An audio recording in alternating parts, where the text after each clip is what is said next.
Hi guys, my name is Brian Kiprop, a fifth year electrical engineering student. My specialization is telecommunication. I'm currently the chair of Communication Society IEEE KU. Welcome to this event. I'm really glad that we have a good number. We can now start. Okay. Today, we're having a panel discussion with the KU Nano Satellite team. I can see the members are here. Alan, Ayako, Amayo, and the rest. So now I will invite Lavenda Munyaza, who will take the rest of the session. Welcome, guys. Hello, welcome to this meeting on satellites and satellite communication. We have guests with us, and I would like to invite the team Virgin leader to introduce the rest of the team. Hello, I hope everyone can hear me. Yes, sir. My name is Vigil. I'll be filling in for Fidel today. Aerospace student, fourth year at Kenyatta University. And we've been doing a satellite project under KSA, under the guidance of KSA, as of about 8 months now. So I would like to introduce the team. Without further ado, Coach, who is in charge of programming and ICT. We have Gerald, who is part of aerospace team. Stoa, who's also part of the team. So he's in mechanical. He's part of the mechanical team, which is design. His role is behind fabrication and design. And we also have members who are currently not here, but I would like to acknowledge, like Cynthia, of course, Fidel Makatia, who have been very instrumental in the electrical design and also the general control systems of the satellites. And we have also people who have also been instrumental in GIS. We have Eric, who's not able to join us today, Barbara. So yeah, generally that's the team. And I would like to acknowledge and thank you all for this opportunity to be able to give this discussion. And I hope that we will have a very fruitful and informative discussion. Thank you. Okay, sir.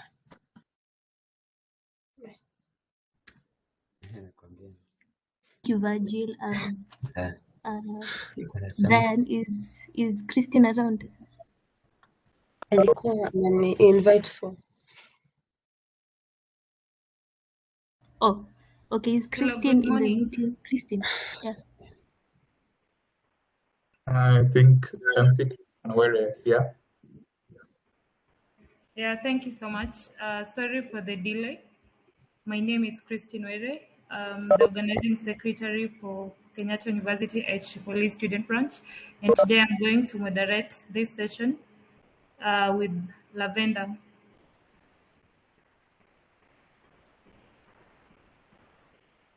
From keyboard, maybe just to confirm, where are we so far? Hey, Christine, we can start with the questions. Thank you so much. I've had, I joined when Vigil was introducing the team members, and I've had an opportunity to interact with most of them. And I'm eagerly waiting for them to interact with our audience today and answer our questions. We have very many questions for them. It's going to arise so many insights for our team and for our audience, and also they're going to learn from this powerful team. So I'll go to the first question. The team leader who is representing Fidel Makata. Maybe you tell the audience what a satellite is and how it works. That question goes to Vigil. Okay. A satellite is basically a communication spacecraft. If you look at the core definition of aircraft and spacecraft, aircraft is below 100 kilometers, which is the command line, and spacecraft are generally above 100 kilometers above the Earth's sea level, actually. So it's a spacecraft that can be used for in most cases, they tend to orbit the Earth. They're used for telemetry, communication and several purposes. Let's say collecting data and so forth. So anything that satellites can be passive and active. You have passive satellites like the first satellite was actually passive. Passive means it actually doesn't process any data or relay any data. It only reflects data. It can be something as big as a giant sphere, which has no actual electronics or anything. It's really just to reflect radio back to Earth. Or it can be passive in the form of something that actually receives and relays data back to Earth. So it can also modify the data and modulate and so on and so forth.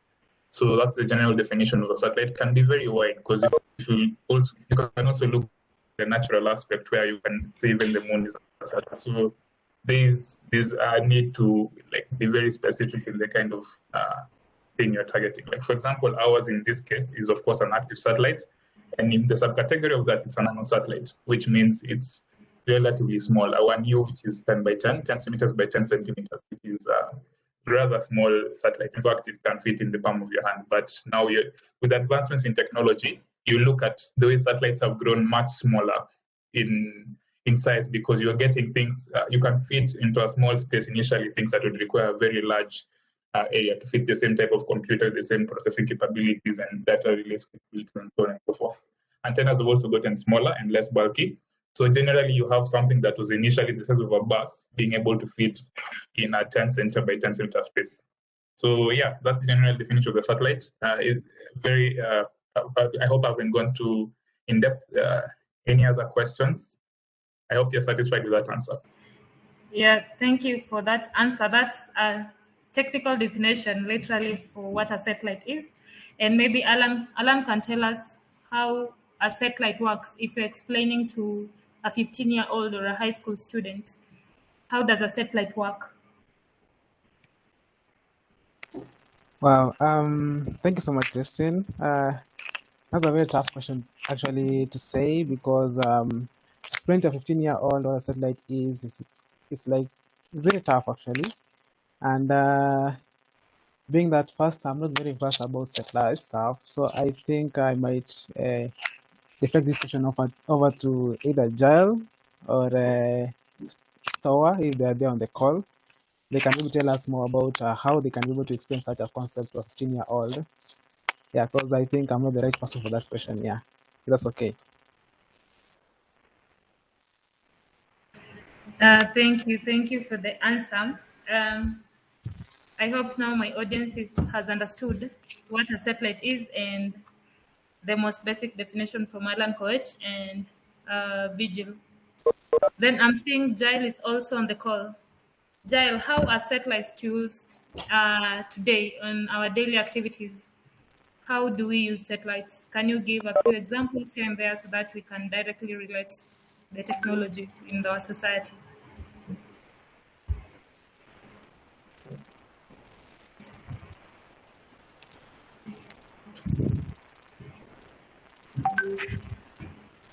Jael, I think you're muted. We can't hear you.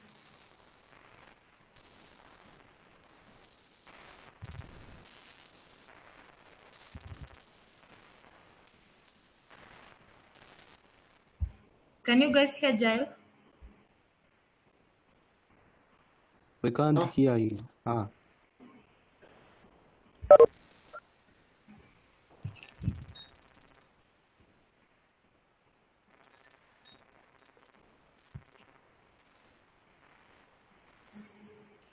Sorry.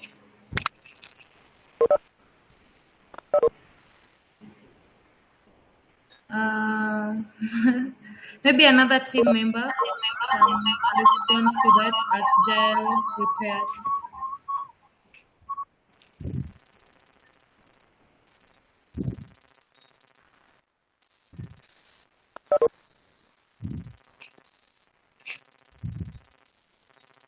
Hello.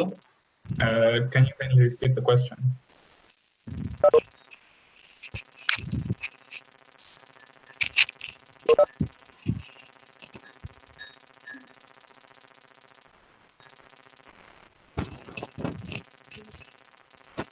Christine, we can't hear you. Maybe you can repeat the question for Vigil to respond.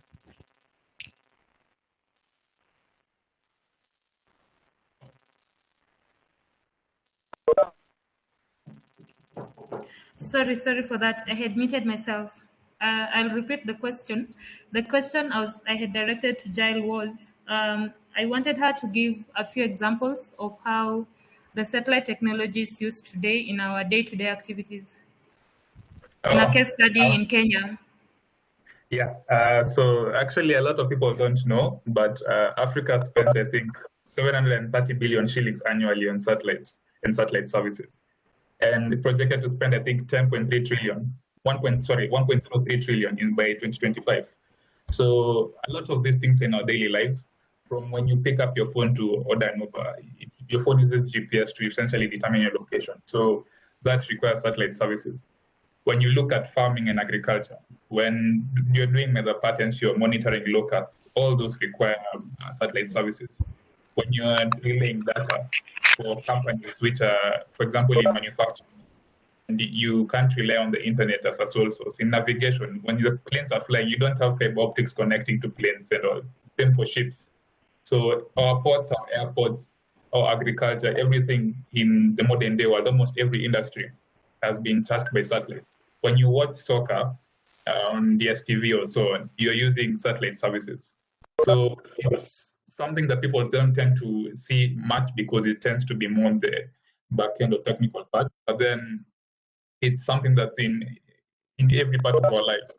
Even these days we have applications. For example, our satellite mostly is for observation, Earth observation, like taking pictures and sending back data, and also drone guidance and so on. So there's very many applications in everyday life that people might not know. But if you have a smartphone, if you have television, if you have imported something, if you use something that's imported or anything that come by plane, all that, or tourism sector, without satellites, that wouldn't be possible. So yeah, it's very, very, very important to have this industries.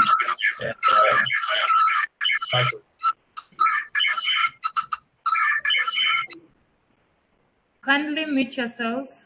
If you join the call, kindly mute yourselves to avoid these disruptions. Thank you. Thank you, Vigil, for that answer. I hope most of us can now relate. He has given us various applications of satellites in Kenya and in our day-to-day activities including climate, disaster management or monitoring. We have security and defense.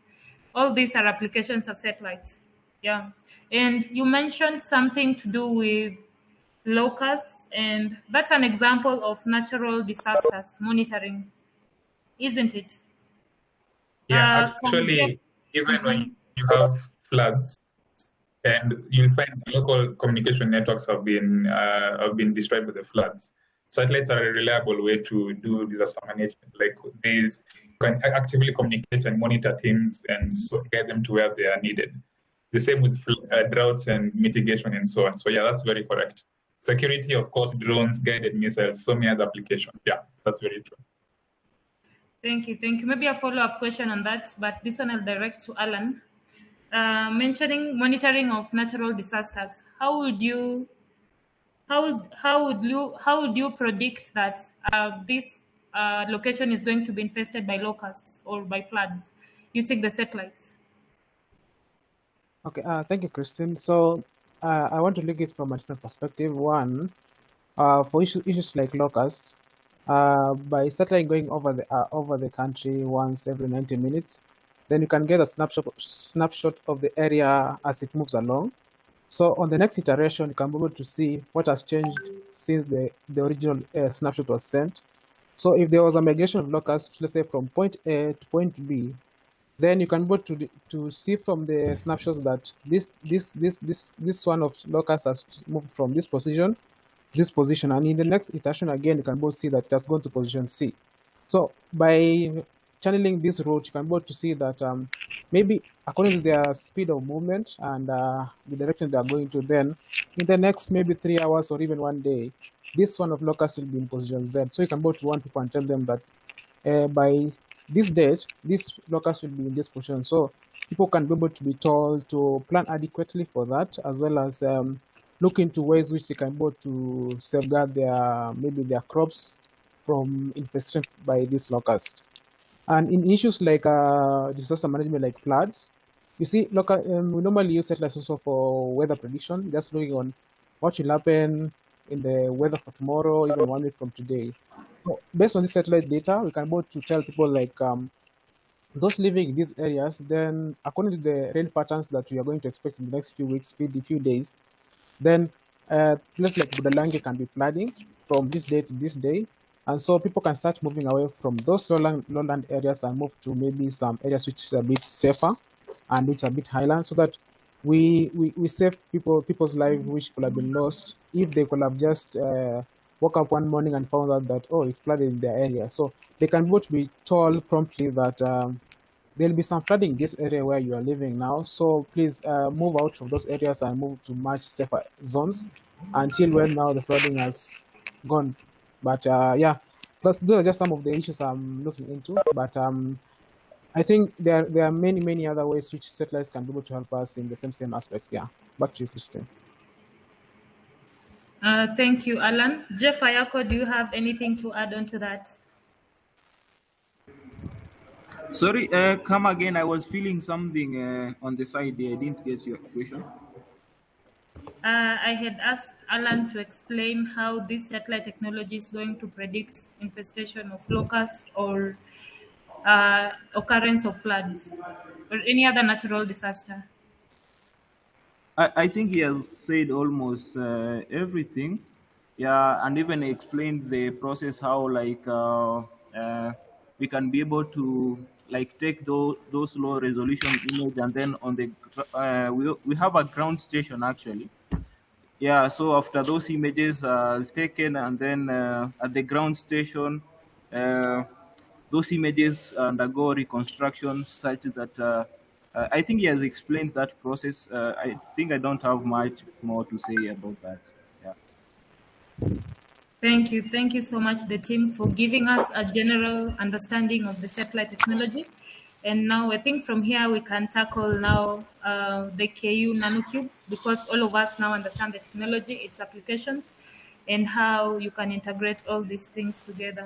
So we'd like to know, we'd like you guys to take us through the cycle of this innovation. And maybe this one I'll direct the team leader to help me appoint someone who can take us through the whole cycle of the innovation. How did you come up with KU nanocube? And yeah, just technically every single bit shortly.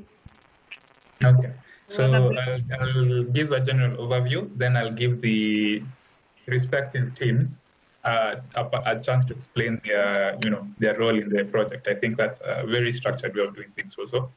So yeah, it started with bringing up a proposal. The presidency had announced grant funding of around 1 million shillings for universities to take part in the nanosatellite project.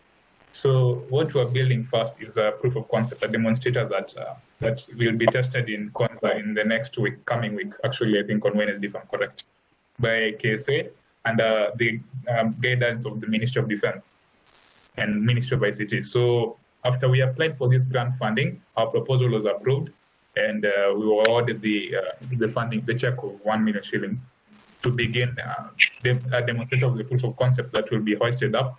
Initially, it was supposed to be in the stratosphere, but then they have actually adjusted the parameters for it to be tested by a drone. So if it functions, then move to the next stage, which is now space-grade design, which is 3U, which basically means around 30 centimeters long, which is around twice as large as this current one. So the process began after applying for the funding. When we awarded the funding, we of course started the design phase, where we look at our parameters and we look at designs with research on designs that can meet those parameters. So the research and development phase was mostly based on electrical team and aerospace team. Then of course we moved to the final design, And we kept on iterating. I mean, you tend to come across engineering problems as you solve one, something else pops up. Mission parameters change and so on and so forth. So I think I'll start with either aerospace or electrical team to explain what they did and how they went through things. So I guess we can start with Alan. Alan, would you mind explaining how you were able to, especially on the software and so on, and development side? And then we'll move to electrical, then we move to aerospace, and that is GIS. So, Yeah.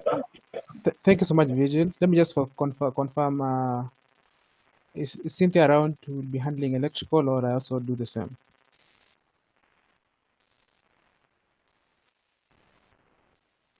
I don't think Cynthia is around. Okay.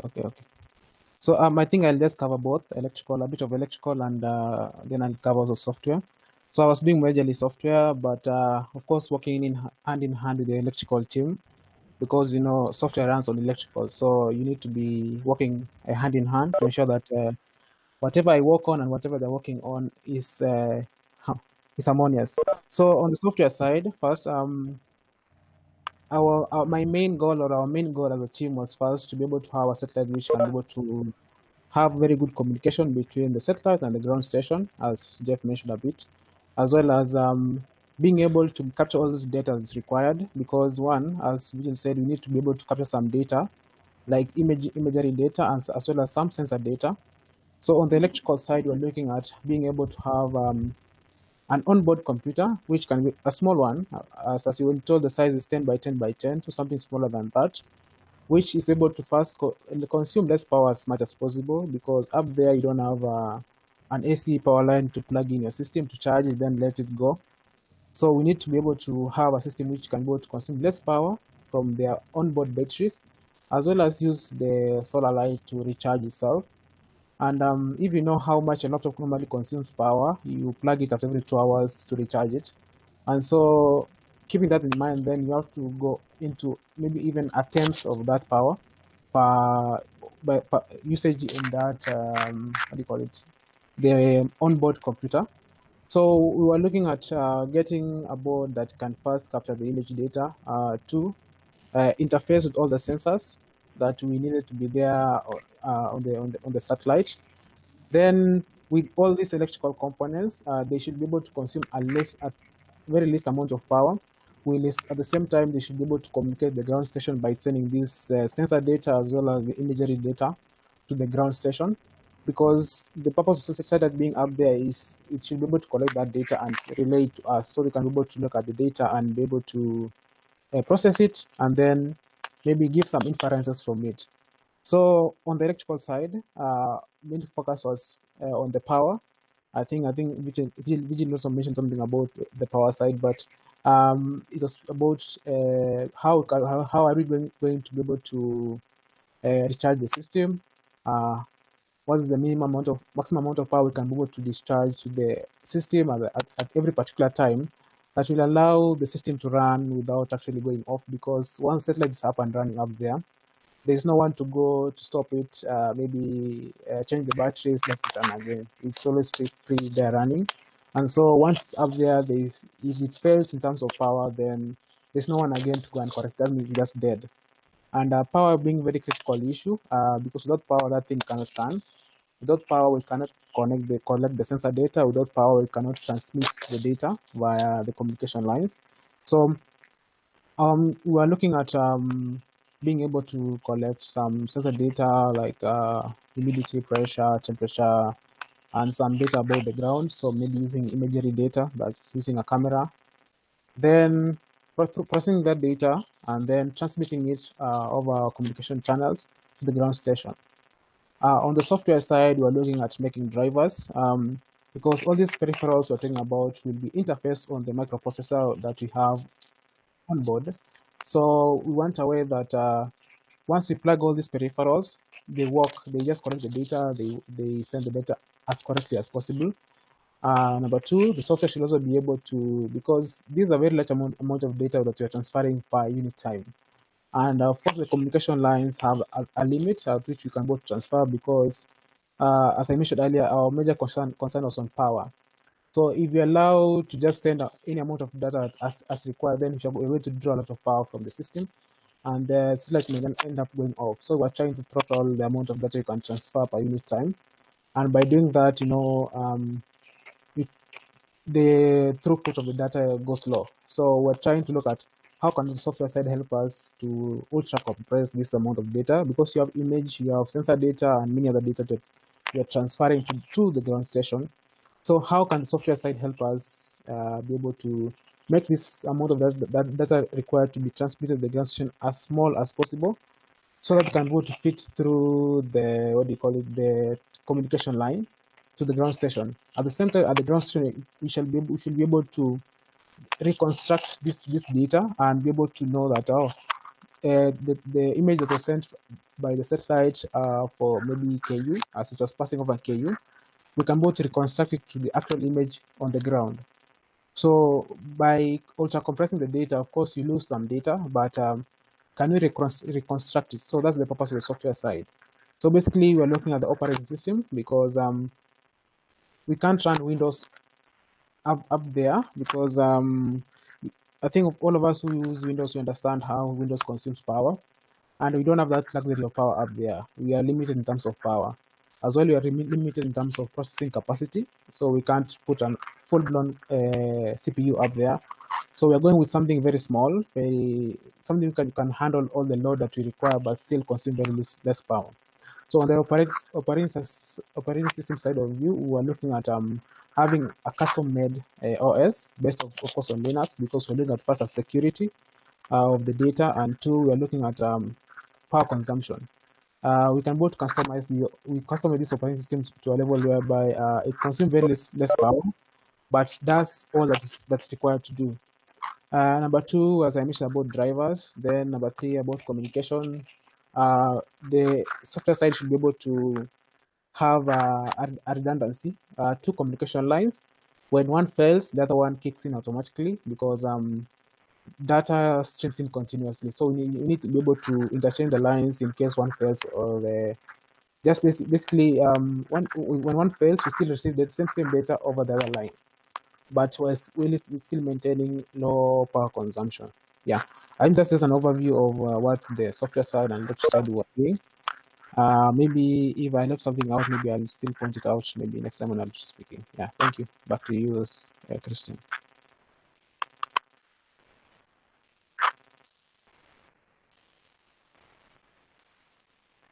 Thank you so much, Alan, for that brief and very conclusive description of what the power, electrical, and software teams were doing in the innovation.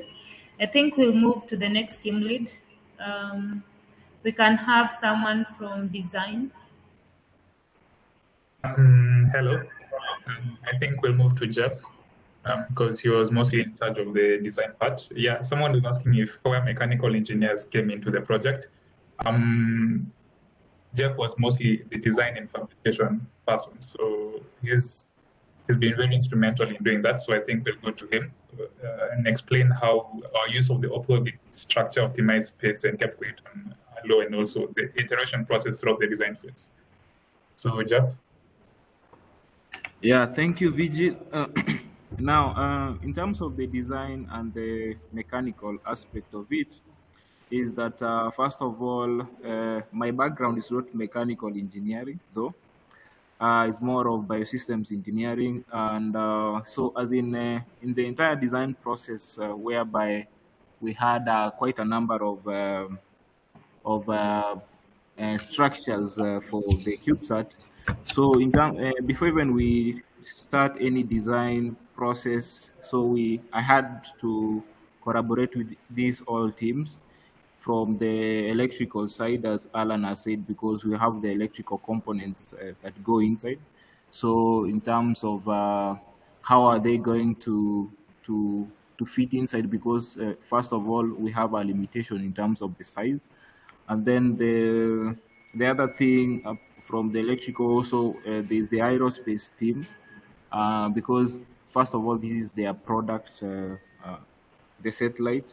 So in terms of the material selection, which materials are we going to use, and their properties, as well as also collaborating as well with the geography teams, such that because the versions of, we have two versions, the lower, the LEO, as well as the stratosphere version of it. So as in these conditions that are there, they are the ones like who guide, yeah. So for the best design practices. So we did the first design where it was 3D printed, actually, made out of PLA plastic.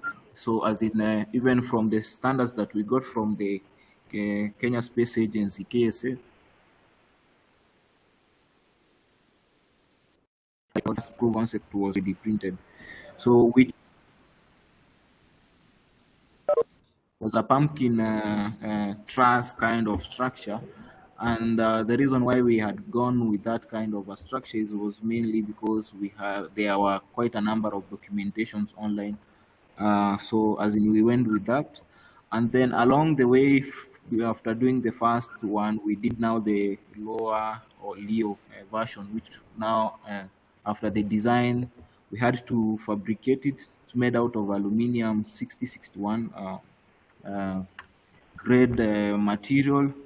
And then from there, now we have now the final design, which we will be doing some testing, which I think Vigil mentioned about that this month on 13th. Yeah, that's when we will do kind of a drone testing first before now we launch it out.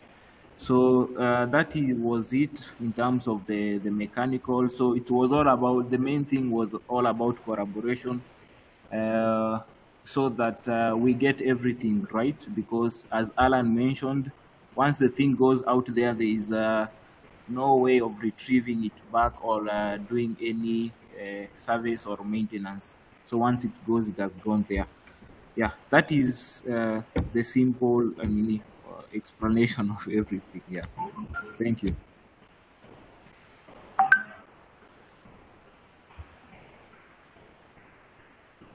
Hello, thank you. I think it's good to mention that apart from that, in the electrical and software side, I think we're the first in Africa to develop our own OS, and that's credited to Alan. So that's been very, very good for the design process. So next, I think we'll go to Stoa, who will explain to you how the orbital calculations and the aerospace team generally will lead into the electrical power budget and how it adds up.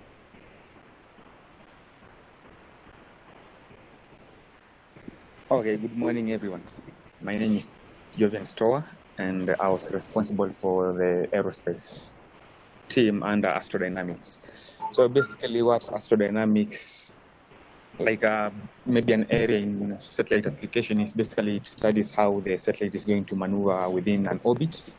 So basically an orbit is just a type of, maybe I can say a path in which a satellite is defining its own trajectory around maybe a central body like the Earth.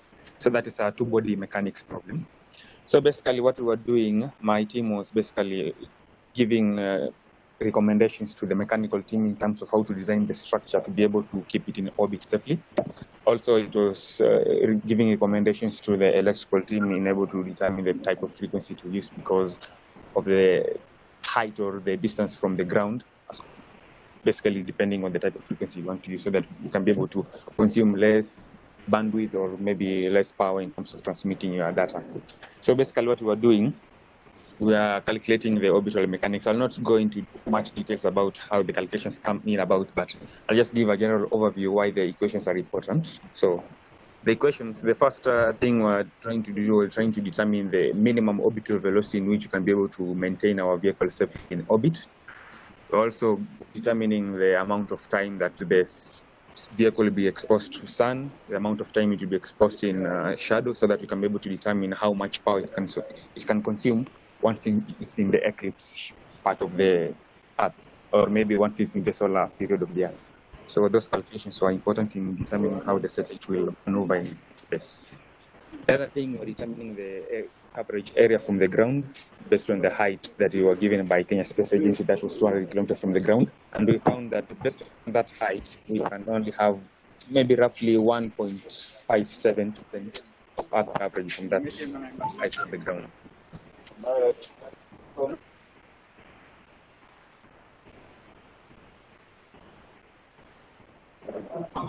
So the other thing that we are doing from our orbital calculations, also determining the point at which the satellite will make contact with the ground station, and that is under the software team. So basically those equations were important in terms of also determining the time period, like maybe in terms of time period, we're talking about what time period it will take for the satellite or the vehicle to cover one rotation around the Earth, and we found it was around 98 or 88 minutes. So basically what that tells us is that it tells us that the vehicle is going to be exposed to a lot of thermal loads, that is, a lot of temperature fluctuations, that is hot and cold at the same time in a number, maybe around 15 rotations, maybe in a day. So that is too much for the vehicle in terms of stresses. That's why we're giving recommendations to the mechanical team like Jeff to be able to design a structure that can be able to withstand those kind of thermal loads. At the same time, it can be able to withstand radiation dosage because, of course, space is a very harsh environment. And I'll give a simple analogy. You have a child, you want to send your child out into the world. So you need to have trained your child to be able to withstand the hurdles that life imposes to the child. So in a way, the satellite is like our child. So we have made sure that we have carried out some different tests so that we can be able to ensure that the satellite can be able to last safely in orbit, depending on the time period that we have been given. Maybe we're talking about maximum of 2 years, and then it's decommissioned or deorbited.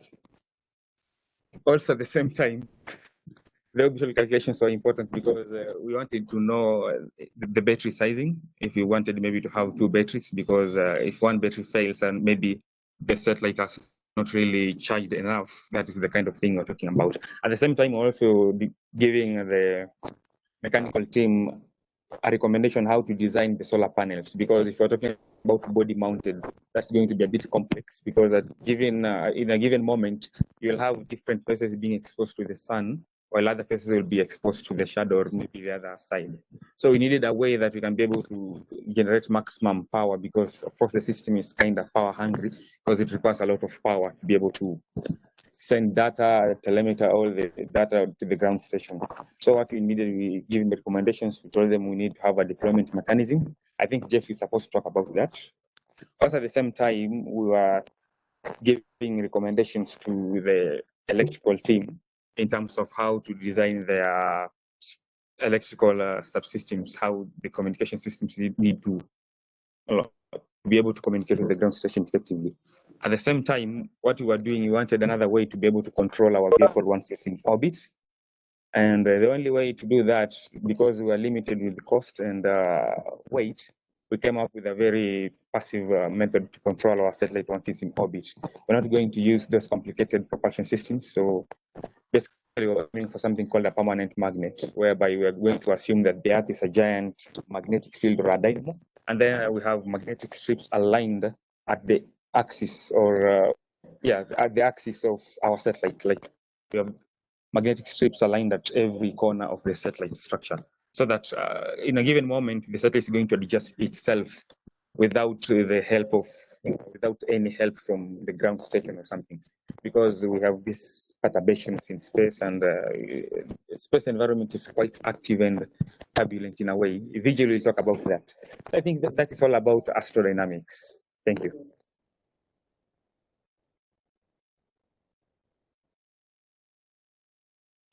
Hello, thank you. Thank you, Stuart, for that very good explanation of everything.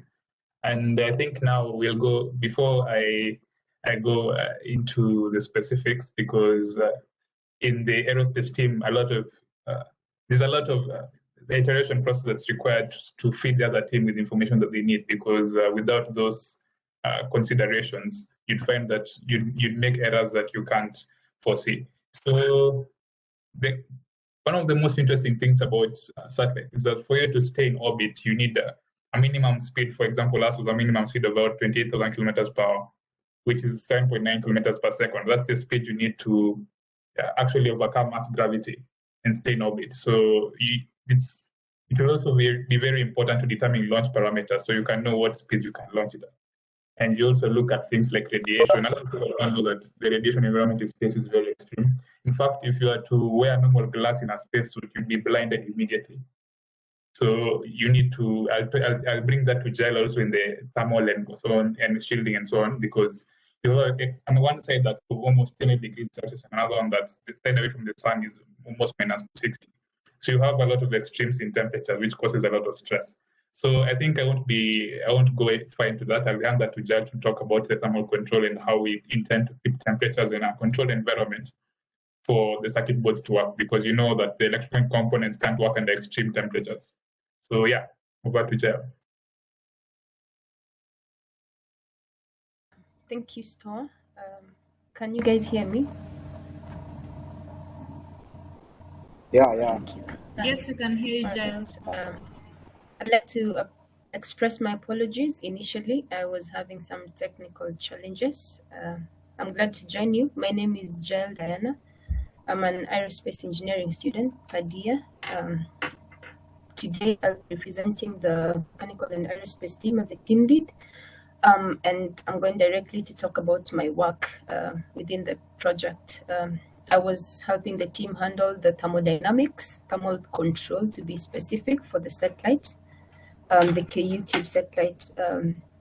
When the project started, like Vigil had said initially, we were aiming for stratosphere, and then at the moment we are working with parameters, space grid parameters for LEO, lower Earth orbit. So Stoa mentioned something just when he was finishing, that space and the atmosphere generally is a very harsh environment. The conditions, we have winds at about 60 knots per hour. We have temperatures, let's say, for example, in stratosphere ranging from -52 to -15. We have in low Earth orbit, the temperatures can go as low as -260 something to 90 degrees.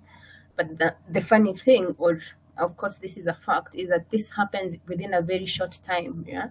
So the calculations that Stoa has just did for us here for determining where our satellite will be at a specific time within its orbit, within the path it's following, is also important within thermodynamics, because at one time the satellite will be positioned on the side in the solar region. It's receiving where the sun is. Now it's facing the sun, and then let's say within a few seconds or within a few minutes, it rotates in its orbit to the other side, which is dark, so the solar region. Now this happens very fast, and there is contraction and expansion happening very fast. Then how is it that we can protect our satellite from cracking or expanding and contracting, and also at the same time protect the electrical equipment that we have within our satellite? Another thing that is important to note is that the parameters in which we were working with, from KSA, the satellite is only supposed to weigh 1 kilogram, and that means that there are a lot of limitations that are coming on board on what kind of controls you can do. For example, Stoa just mentioned that we cannot use active methods to do latitude and altitude control, but then we go for simpler methods like use of permanent magnets. In thermodynamics, that's the same. We have limitations of thermal mass, external surface area, external volume. It's a 1U, 10 centimeters, 10 by 10. So it's a very small satellite. And we cannot use active methods of thermal control within our satellites. By active methods, I mean we cannot use power. Let me give a simple example. I remember Christine said we talk as if we are talking to a 15-year-old. Active methods of power of temperature control. Let's say the room I'm sitting in at the moment, if it's -20 degrees Celsius, how can I raise the temperature to be at a temperature in which I'm comfortable in? Maybe I'll turn on a heater, or I'll turn on a fan, or whatever. So these are methods that are consuming power. These are active methods. Now, because we have limitations of weight for our satellite, and the satellite is also very small, we cannot add other active methods. And Alan also said, we have 2 batteries which are very small, just for to be used by the electrical equipment. We do not want to, reduce the life of our batteries. So in this case, we use passive methods. Passive methods include use of washers. We can use thermal straps. That's to conduct the heat that is being produced by our electrical equipment. We can also use MLIs. These are multi-layered installations of blankets, so as to cover our electrical equipment so that they maintain that temperature. But then the interesting thing about thermal control is that we are not just trying to keep our temperatures. We are not just trying to raise temperatures or keep a certain range of temperature. For example, in the stratosphere, we might also want a method of extracting the heat that we are producing.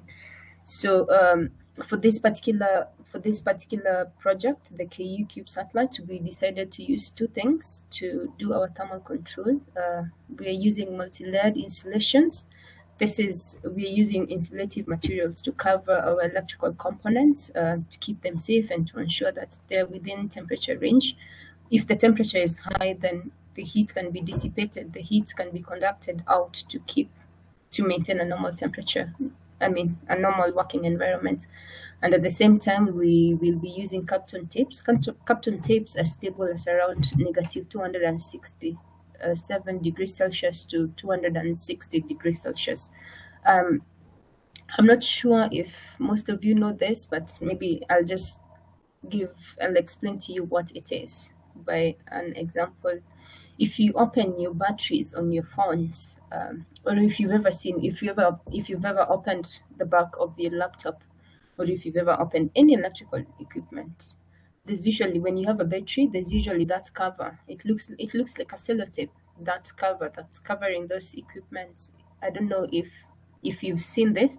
Just on the raise your hand, so that I don't have to open my phone and show you this again. That is what we call a Kapton tape, and we will also be using, because of the stability range that is very high, we will be using it to protect our equipment for KU CubeSat. And I think basically that's just it. I'm going to, if you guys have any questions, as Christine said, just put them in the chat and I will reply to them. Yes.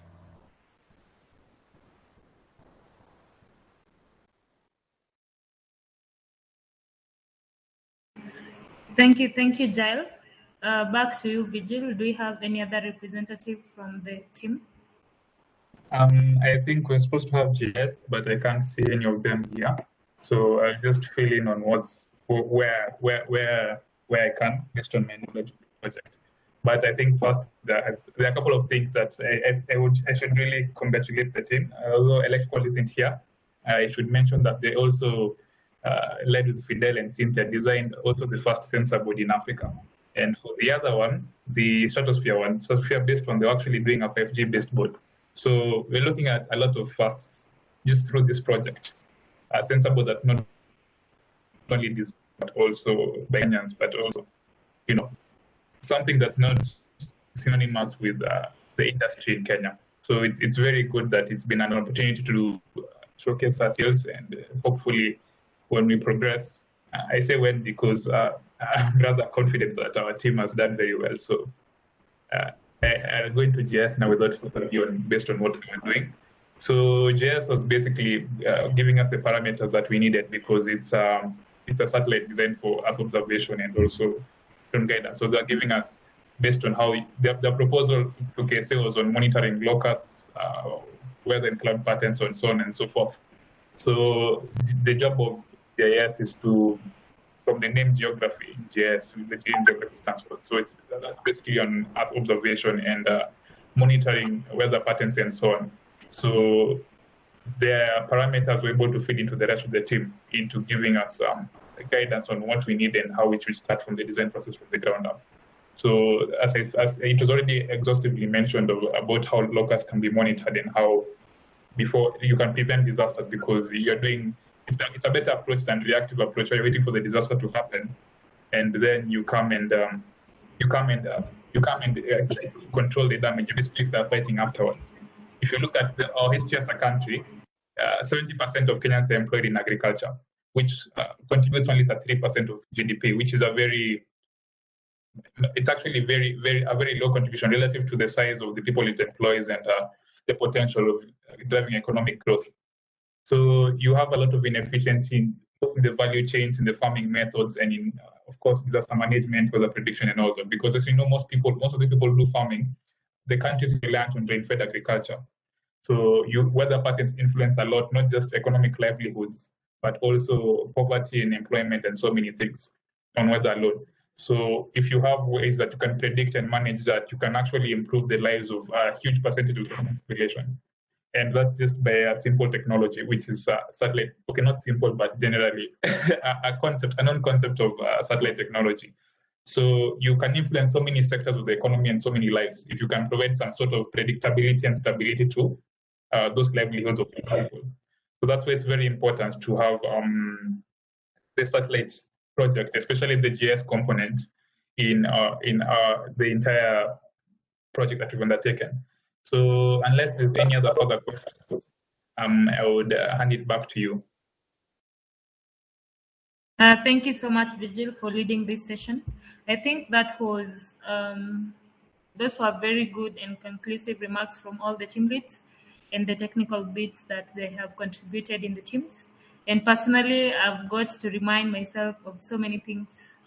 I had Jael mentioning stratosphere and all those layers of the atmosphere that I'd forgotten. At least I've remembered those ones and some of the technologies and things that you guys have done. I'm proud of you. And I think as the audience should give our presenters a round, we should applaud our presenters for this great work that they have done. Let us appreciate them, please. You can use the reaction options to appreciate our presenters for the good works that they're doing.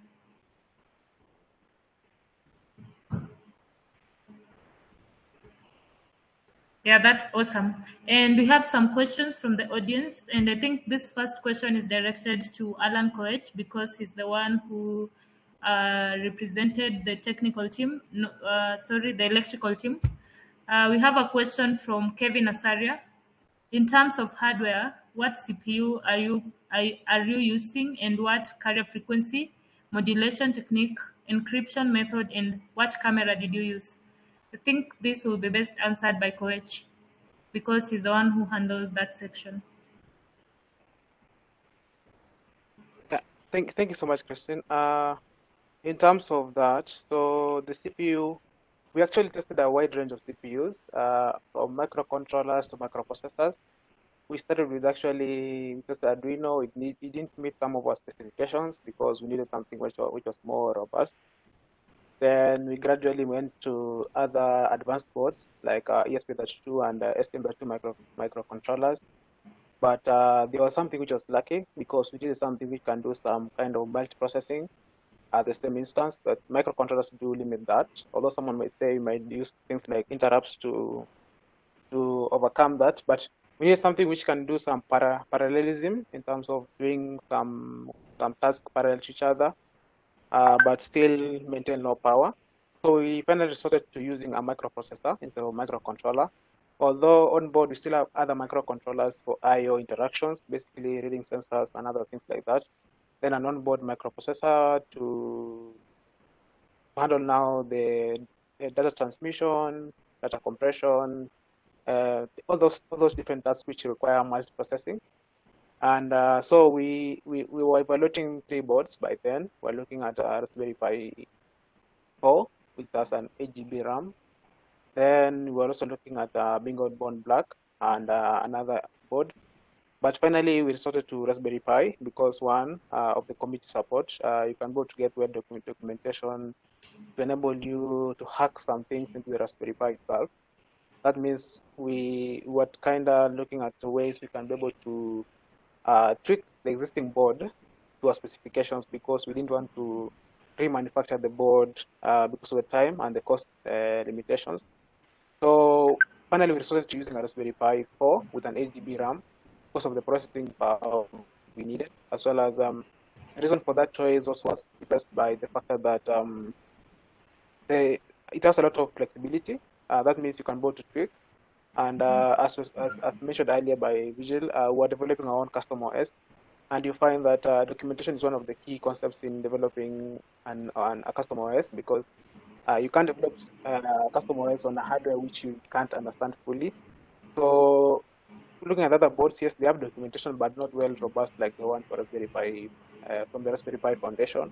And so we resort to using that board, but you are customizing the OS now to enable us get every juice from the Raspberry Pi. That is utilizing every core, every CPU from that board, while at the same time being able to minimize on power consumption, because that was the main concept.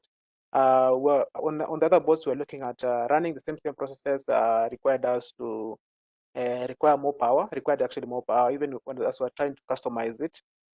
So we resorted to, let's just stick with Raspberry Pi, make our custom OS, and test it on it. Also, one of the key concepts that actually made us resort to Raspberry Pi was actually the concept of ease of testing.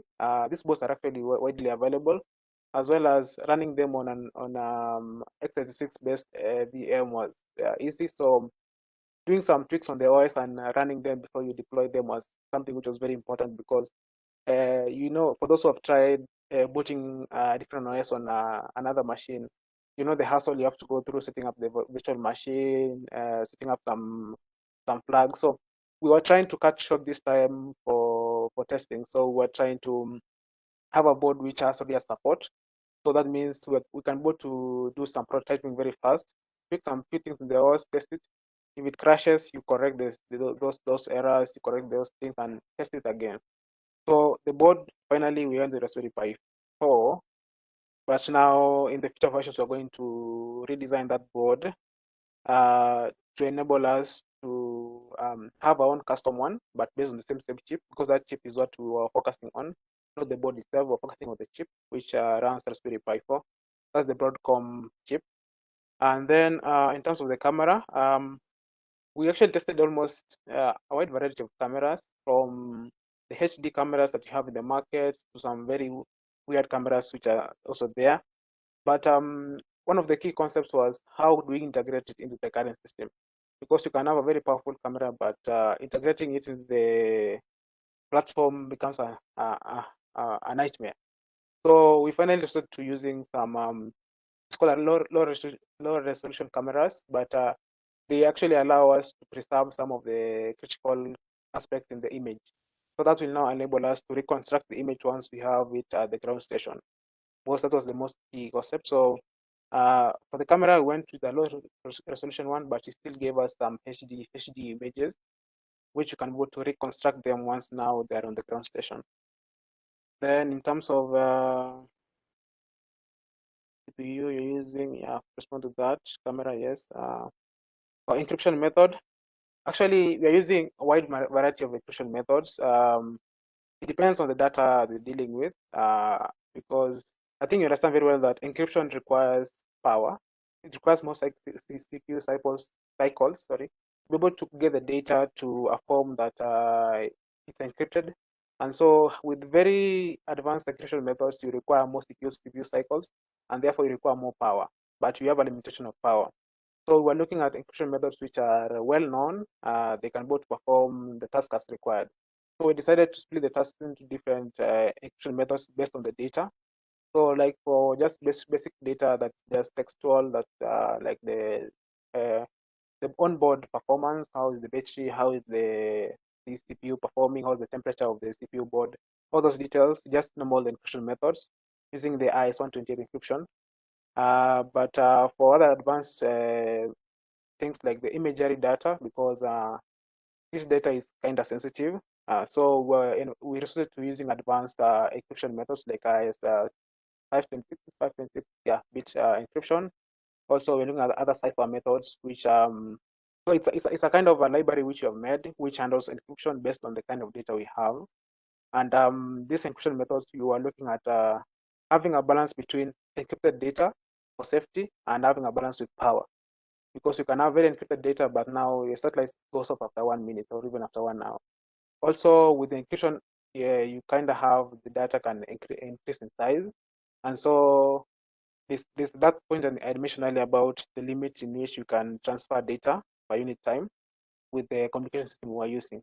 So for now, the modulation techniques, I think there was a place we're using, it's called QPSK.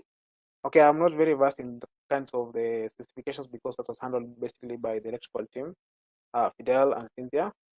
But there's somewhere about QPSK and things like that. I'm not very well versed about them. Frequency, we're having a wide variety of frequency based now on the data we are transferring. But there was one ranging from the long range frequencies like this 488 megahertz, something like that. Or the LoRa and the other one, I forgot. So yeah, basically those are the ones which I can actually point out directly. But I think the electrical team could have been well versed in giving the inner details about that. Yeah, I hope I've responded to your question, Asaria. Yeah. Sure, thank you, Alan. Asaria, you can unmute and tell us whether you are contented with the answer. Yeah, I can see he's saying thanks. So the answer was very direct and he understood the answer. Yeah, sure. Thank you. Then I can see another question. We have another question. Someone is asking, how accurate is the satellite in pinpointing the position of a singular object, say a locust, and how long can it take it to track? I think this will be addressed to Vigil, and you can appoint a member of the team who will respond to this question. Hello. Regarding a locust, I don't think we have the capabilities to fit that kind of resolution in a nanosat. That's usually for large satellites, which tend to be based in geostationary orbits, not LEO. LEO usually has a very short observation time, around 5 minutes, because if you're traveling at 28,000 kilometers per hour and you only have a snapshot around minutes above Kenya, like that's from coast to coast, from the eastern border to the western border. So you don't have much time to take. You can only take pictures of large objects. Say, for example, a swarm of locusts, a large geographical area, because let's keep in mind that it's a GIS satellite. As for how we're going to launch the satellite to space, that's mostly under KSA. And the most normal way of doing it is by use of a launch vehicle. Like if you look, there are only two ways actually: the International Space Station and using a launch vehicle. So the first option is, of course, you have a rocket that carries several nanosats, and then it releases them into orbit once it reaches the parking orbit. Ostra will explain that the process, but it's basically, I think, it's the normal way that they tend to be launched. During the ISS, you have a cargo rocket that carries cargo to the ISS, and then the astronauts now take the nanosat, put it in a module, and then that module launches it into orbit. So those are the two known ways, although there are several upcoming ways, like we're looking at drones, we're looking at... Hello, Vigil. Hello? I think the second option depends on the first option. How will you get the satellites on board the ISS without using a rocket? Yeah, but you see now, to get it into orbit, that's now getting it into orbit. That's not getting into space. Because you still need to get to orbit. If you look at the UN one, the first UNSPF satellite was launched from the ISS, but it was taken to the ISS by a rocket. So yeah. Is there any other question regarding the resolution and so on? Because as I said, it's GIS based, so it's not for pinpointing single objects and tracking it. That's mostly military satellites based in geostationary or other orbits, geosynchronous generally. So yeah. Thank you for that. And I think we have another question from Kimanzi Mawia. How are you going to launch the satellite to space? I think Stawa can address this. Yeah. Okay. At the moment, we're not really going to space because Kenya Space Agency said you need to first conduct a test, and the test is going to be hooked on a drone. So the drone may be raised maybe 1 kilometer or at max, that is an extreme 2 kilometers from the ground. Ensure that it can be, and then the whole team is going to set up a ground station on the ground so that we can be able to see the satellite can be able to communicate with the ground station. So right now we're not really going to space because we don't have the capability of going to space. But Kenya Space Agency said after our test is successful, we can be able to be given a funding to be able to develop our own launch vehicle. That means we're going to develop our own sounding rocket that can be able to launch maybe 2 or maybe just a single satellite into orbit at max maybe 150 kilometers from the ground. But at the moment, we're not really going to space because we have not really designed a space grade kind of a satellite, because we need to have those aluminum kind of materials. We need to have space grade solar panels, but our cost or the budget that we're given is kind of constrained, so we need to work within the limits. We're just trying to be able to ensure that what we're trying to do, we're trying to do a proof of concept that we can be able to build a satellite that can be able to telemeter data with the ground station, that can be able to receive commands from the ground station and process, can be able maybe to maintain its trajectory within an orbit. That's what we're trying to do. But once the test is successful, then we're given another grant to be able to build even a larger satellite, plus the launch vehicle that will get the satellite into orbit. So at the moment, we're not going to space. Nice one. Thank you. Thank you for that response. And I think this first session has been very educative. We've gotten to understand these technologies, and our audience, we have also given you a chance to ask some of the questions. I can see we have more questions coming in. Just keep sending them. We'll answer them at the end of the session, of the second session. And I can say, personally, I have picked so much from this first session. I didn't know much about satellites, but I can now relate and even have a conversation with anyone about satellites. So I'd like us to go to the next session, and this session will be taken through by my co-moderator, Lavender. So over to you, Lavender. Thank you so much. Thank you, Christine. We had prepared some questions, but since they've covered most of them, I'd like to proceed just to the other questions by the audience, and also to ask a question. Since you said the satellite travels at a very high speed, what data exactly are you going to capture, since you're saying you can't focus on one object?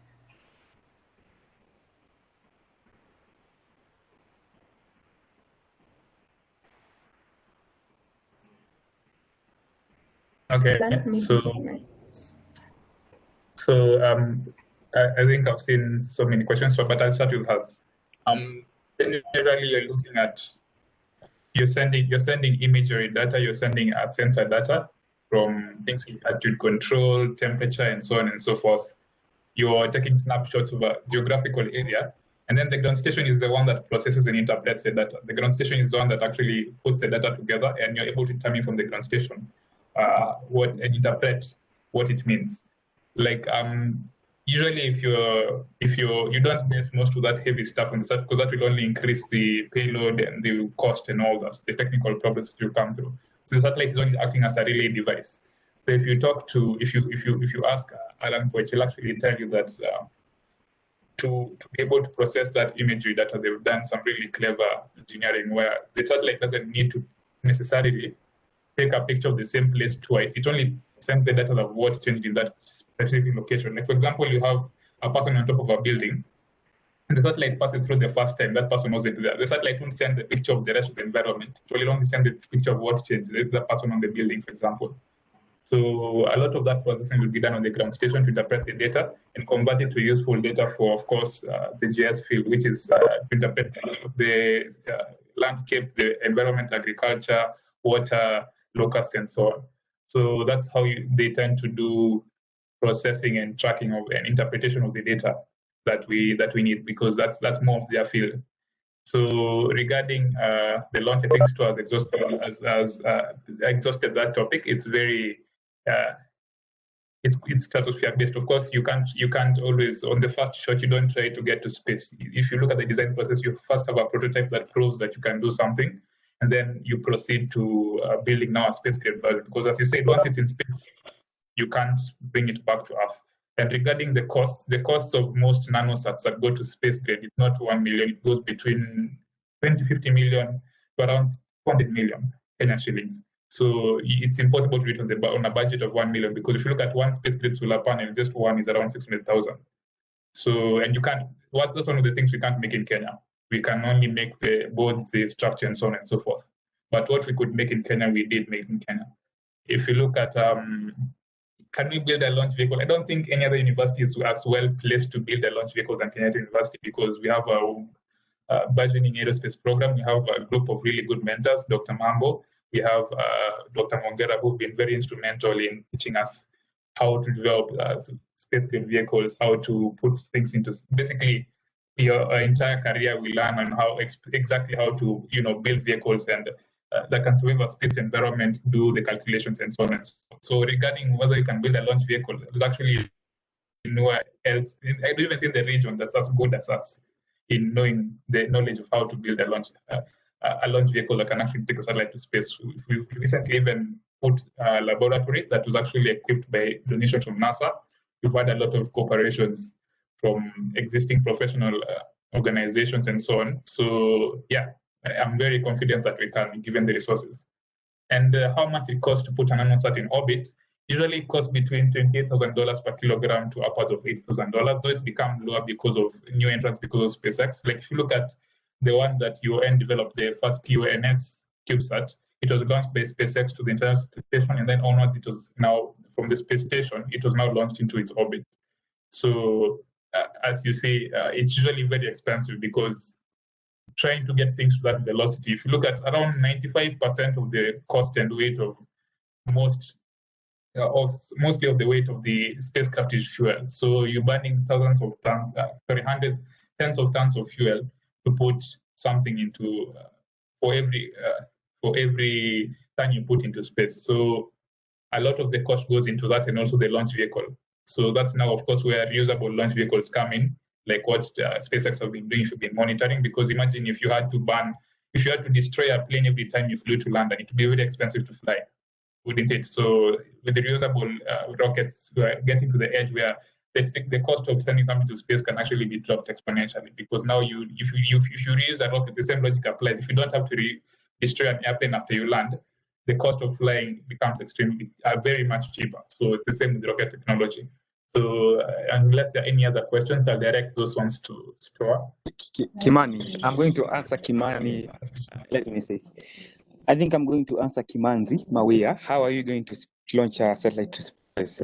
There's something about rocket technology that people don't really understand, because we are talking about safety. So to be able to launch a rocket into space, you need to have developed flight corridors. Flight corridors, I'm talking about the path within maybe an airspace within which the vehicle, the rocket, spacecraft can be able to fly within to get into orbit safely without interfering with the normal aviation. So I think it's been long since Kenya has launched rockets into space. So I'm going to dive into the technical part of launching rockets into space. We're talking about the flight corridors. We're talking about the downrange safety. You need to have maybe a large ocean or maybe a deserted land whereby you can be able to, you can be able to land your expanded stages from a rocket. So right now, technically, I think it's 1977 or 78 where Kenya was launching satellites into orbit, like Uhuru 1. That is under the Italian Space Agency in Malindi. But at the moment, we cannot be able to do that because we don't think the flight corridors still exist. So it will need more of regularization, like you'll need ICAO, all those regulatory bodies to take part into the process of trying to develop new flight corridors for maybe launching rockets from the coast of Kenya, though it's cheaper because of the inclination of the azimuth angle within which Kenya is located, or the Malindi spaceport. So that's the first thing that is limiting us from maybe launching our satellites using a rocket. Because Kenya Space Agency intends to use maybe China Space Agency to be able to launch their satellites into orbit. Otherwise, at the moment, we can't, because we need the flight corridors, we need the downrange safety, we also need regularization, we need a developed spaceport whereby it can be able to maybe house the cryogenic propellants or the propulsion systems, those chemicals. We need a very developed system in terms of logistics, how we can be able to get the parts for the space vehicle maybe close to Malindi. At the moment, we don't have that kind of technology, and that is why Kenya Space Agency is working on that. So it will take time before you can be able to see a rocket launching at the coast of Kenya, ama Malindi.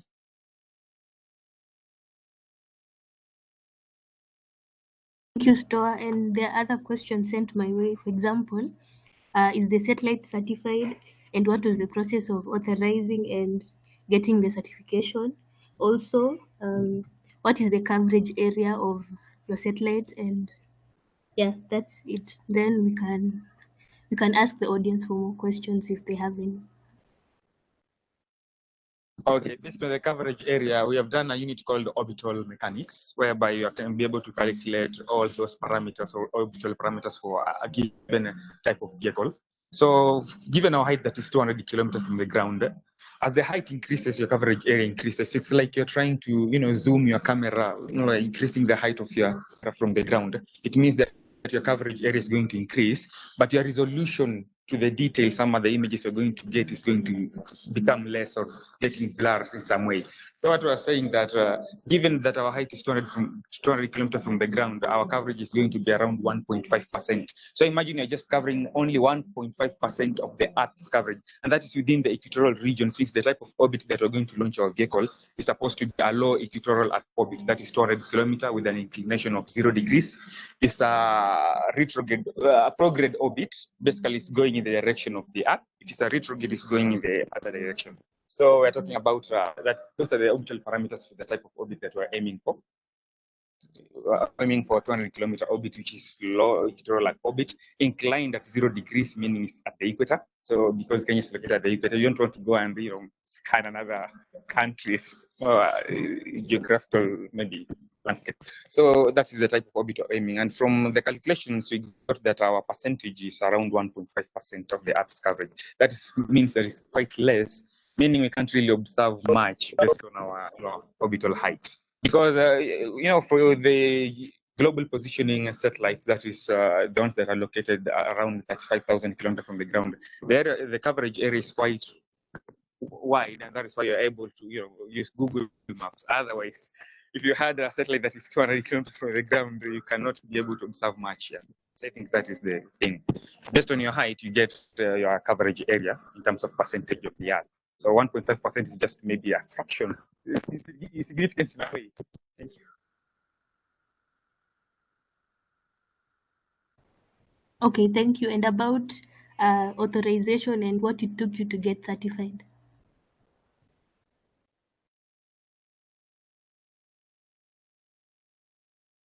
I think that one I'll take it back to Vigil. Vigil can talk about certification because that depends on the Kenya Space Agency, of course. But I think it's a long process because it needs to be a space grade to be able to be certified to be launched into space. Otherwise, you cannot just launch anything in space because you need to be able to track the parts of the vehicle, maybe once it has collided with something else, that kind of thing. It's called debris mitigation, that kind of thing. So I think certification will take a lot of process, but Kenya Space Agency is partnering with the Italian Space Agency. Maybe Vigil can talk a lot about that. Thank you. Okay. So yeah, so I said regarding certification, the space grade version, that will wait will come in. But for this version that we're currently developing, the prototype, it's not necessary because it's mostly going to be tested as well. But otherwise, regarding frequencies, we're using frequencies that have been made available for everyone. When I was talking to Fidel, we were using mostly within the S-band and SK. So we're looking at frequencies that have been, they're not under ITU, so you can use them openly for this stage of the project. Though, of course, in the space grade stage, we'll have to be allocated not just frequencies, but also launch corridors and so on and so forth. The space grade standards also have to, because using this, we also, from the beginning of the design stage, when we were designing the structure, we took into consideration that the structures will need to be basically during decommissioning, because you don't expect it to stay up there forever. There should be a standard on decommissioning where after 2 years it's brought down to Earth in a controlled descent, because as I said, you don't want foreign objects falling in another country's airspace. And also you have shattering and how it will as we said in space, things move at a very high velocity. A small grain of sand, speck-sized object, can actually destroy an entire spacecraft if you don't plan how you will avoid such. They're called micrometeorites. So you need to actually prepare for the worst case scenario where if this fast moving object impacts your satellite or so on, you need to plan exactly how it will shatter. So you need to create deliberate lines of weakness so you can be able to track the debris and be able to safely keep other, because you look at other satellites, other countries have thousands of satellites in space, so you can't have yours spinning out of control. you're actually liable for, you tend to be liable under aerospace law for your specific space vehicle if anything happens, if it damages other aircraft or spacecraft other spacecraft in the vicinity or in the orbit. So you need to design it with that in mind. You need to predict exactly how it will shatter and how it will break. You need to do we did vibration tests, thermal tests, and so on and so forth to see if it can withstand those temperatures, to see if it can withstand the radiation, and also how it will shatter and so on and so on, how the components will react. But we also did simulations for the same. So yeah, that's generally the standard you need to meet to become space cleared. Although, as I said, I want to reiterate that we're not, right now, this is the atmospheric version, which is the proof of concept. It's not the specific version, but of course we went ahead of time to do those calculations and so on and so forth, and simulations. So I hope that answers your question. Unless there's any other question regarding the same. There's no question, but there's a question from Collins asking, is the satellite only purposed to serve the country? Can answer that. Yes, as it is now, the parameters from KSA do say that it's meant for the country. It's meant to focus. If you look at most satellites people use for weather and so on in geography, they don't focus on Kenya. Their orbits are either North America or Asia, because those are the countries that tend to use that data. So whenever they send data for Kenyan farmers or Kenyan use, whether it's in security or so on, it's just by the way, because usually when you are passing the orbit. Actually, if you look at, for example, the way Kenya cooperates with mostly the United States in satellite data, they tend to have the satellites that are based in the Middle East for security and other purposes. So they tend to just reroute them, but the main purpose is for Middle East area and so on and so forth. And the Red Sea, covering that corridors, Suez Canal, which is a critical trade route for world trade. Actually, you saw what happened if one ship blocks out the channel, what happens to the economy. So we don't have dedicated satellites for Kenya. So it's primarily for Kenya, because most satellites for most existing developed countries focus on their specific geographical areas, which is actually what it's supposed to do. It's in your interest to mostly develop things that can suit your nation or your state. So yeah, I hope that answers the question conclusively. And there's another question asking, can the satellites take data from foreign countries? I think you almost answered, but you can just add the input on David's question. Well, that's not the objective, as I said, but of course the orbit will be passing over other countries, but we don't, for example, when it's in the shadow, we don't intend it to transmit, because one, it will be in the dark, and two, we won't have any ground stations there. So while it can, theoretically, it's not the objective. And also, as you know, you don't want to bring issues. Your space program has just begun, and you're already interfering in other countries or doing that in other countries. So it can be able to help others, like, for example, in the region and so on, maybe if they have agricultural disasters. For example, if you're tracking locusts, you don't tend to track them from Kenya only. They come across Yemen, they come across Ethiopia, Somalia, and so on and so forth. So a lot of weather phenomena don't happen exclusively in Kenya.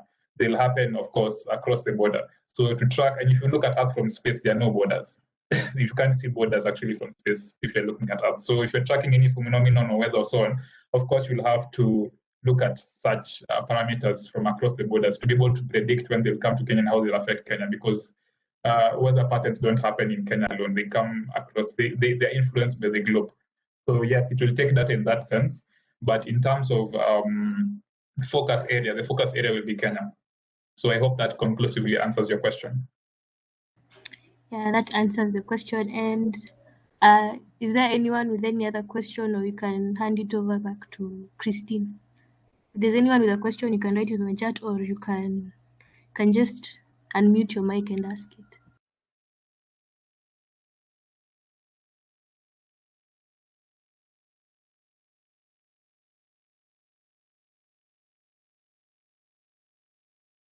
Do we have any other questions from the audience? You can continue typing them. And thank you so much, Lavenda, for spearheading that interactive session. I can see most of the questions have been answered by the panelists, but we have a few more before we finish this session. And there's a question which you guys, which was missed out, and the question was from Collins. And I'll tie it to another question so that it can be responded to together. question was, Collins was asking on what basis was this team formed? And I'll tie that question on another question asking on who are the stakeholders of this project and what is the role of each one of them. So Vigil, you can appoint one of the team members to tackle that question. Who are the main stakeholders and how was the team formed? I think this I leave to volunteer. Anyone who wants to volunteer to answer that. Although as we know, it's primarily KSA. KSA is on that determines the parameters. But if there's anybody who wants to volunteer, feel free. Hello, hi. All right. So stakeholders are people who are directly impacted by a particular project, obviously. So as the Vigil says, KSA definitely they're the ones who gave out a call for papers and proposals about the satellite project within different universities. So there are first stakeholders. The various universities within the country who are partaking in the project. In this case, I'm talking about Kenyatta University because that's where we come from. Kenyatta University, it's not just us students, there are administrators definitely who are involved within this project. The dean, we have mentors, we have the dean, Dr. Mambo, Dr. Victor Mongera. We have the lecturers from aerospace engineering student, Engineer Joyce Achenchi, who's also been a mentor within this project. And then we have the students, us, who are present here today. From the various departments, we had School of Engineering, to be specific. We have electrical, one from civil engineering department, that's Jeff. We have aerospace, that's mechanical team. Then electrical has Alan, Fidel, Cynthia. We have other students who are out of School of Engineering, the School of Education, where we have the team from GIS, that's the geography team. We have Lydia, we have Barbara, we have Eric, the geography students. Most of them actually graduated with Fidel and Cynthia this year. Yeah, so those are the stakeholders within this project. Collins was asking, how did we come about with this team?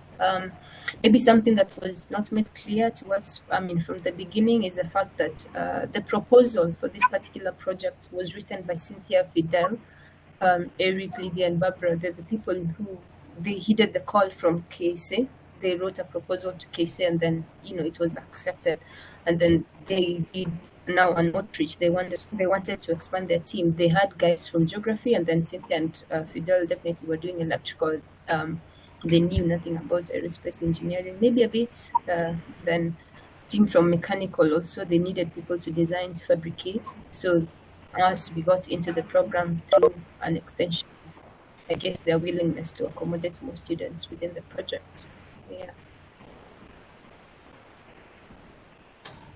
Thank you so much, Jael, for that response. I think now it's clear to Collins how the team was formed, and also we've gained a better understanding of the various stakeholders that are involved in this project. Away from that, I have another question. This is my question to the panelists. From the presentation you've mentioned so many things, or rather functions of satellites. I've had things like telemetry, I've had Earth observation, GIS data, climate observation, disaster monitoring, so many applications of satellites. And could you please narrow down to now, what are the functions of the KU cube? What exactly is this cube going to do? Vigil, you can respond to that, or you can as well appoint one of the team members to respond. I think I'll relay that to Alan. Though I think I already gave an overview in terms of drone guidance and Earth observation. Earth observation can entail many things, from locust to weather, disaster, and so on and so forth. So yeah, I think I'll relay that to Alan to answer it extensively, in case you need a very deep explanation. Yeah, thank you, Vigil. So as Vigil has said, as satellites they do have many functions or roles that they can play.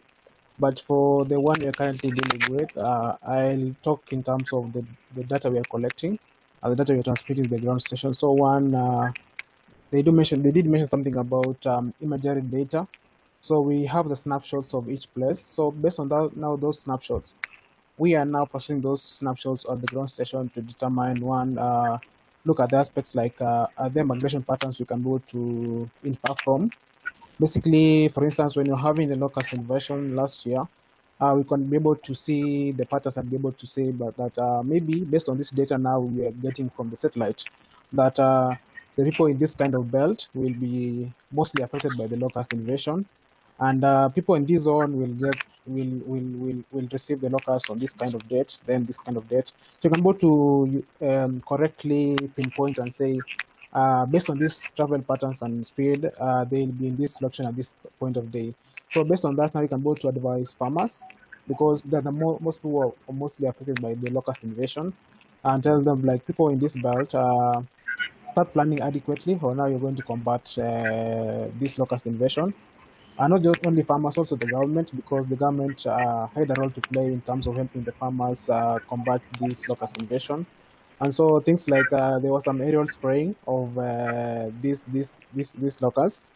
So the government can now take such data and go into those belts, trying to help the farmers fight this, have some preventive measures to these locusts before they even arrive there. So you can both have them some kind of chemical sprayed on those lines, so that when they reach those areas, they find already you have already put those measures in place, and you can go to tackle those locusts as they arrive.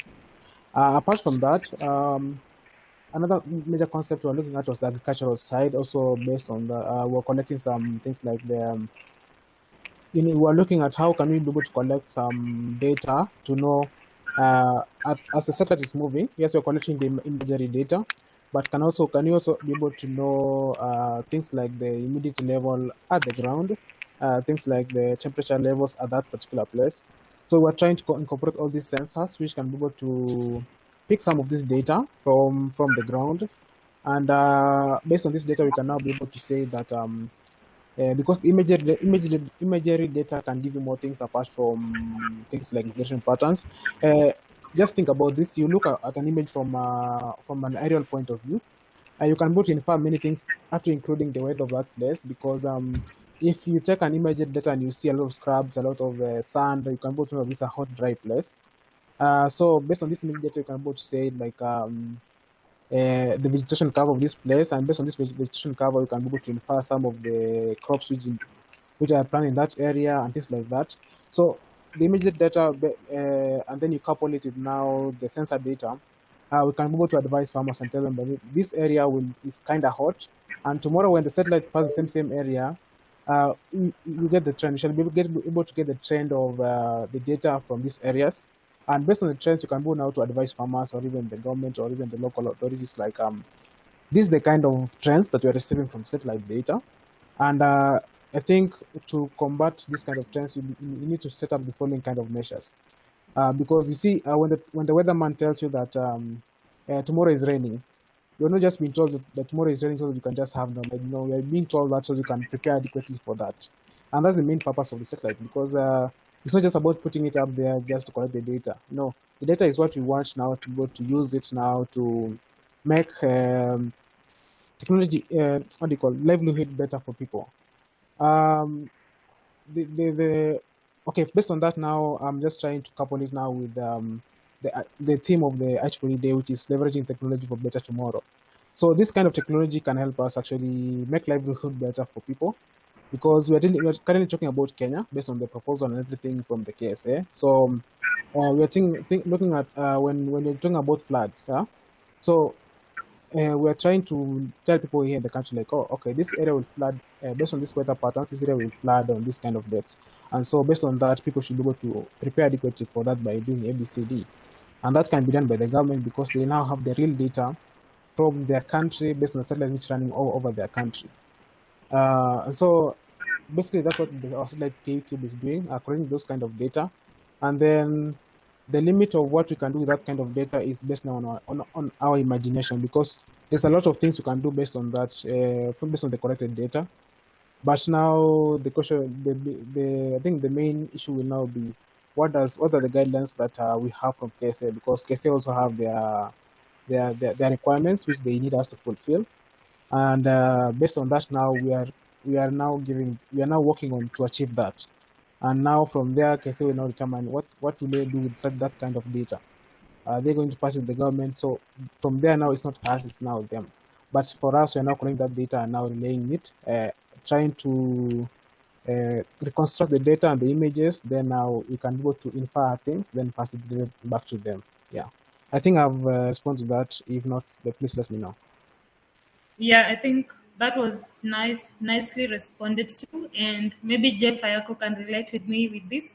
I now understand the significance of this project to one of the projects that he's doing about Pandagan and Pandabot, because there's some time back he was explaining to me how he's going to use the technology of telemetry, but now I get it clearly, and I think this is a very good job. Yeah, thank you so much, and the response was very clear and understandable. So in the interest of time, I think we'll move to the final question. And also, while responding to this final question, I'll allow every panelist to give their parting shot. And that means that this final question is going to be responded to by every panelist. And the audience, remember this is IEEE Day. We are celebrating IEEE Day, and the major reason as to why we have this event is to give us a good platform to interact and also exchange technical ideas. So if you have any ideas or you are interested in any technologies that you've had this team mention, and many other people in this call, I know we are working on different projects, always reach out, and most tech people are always open to collaborations. I know we'll be there to help each other.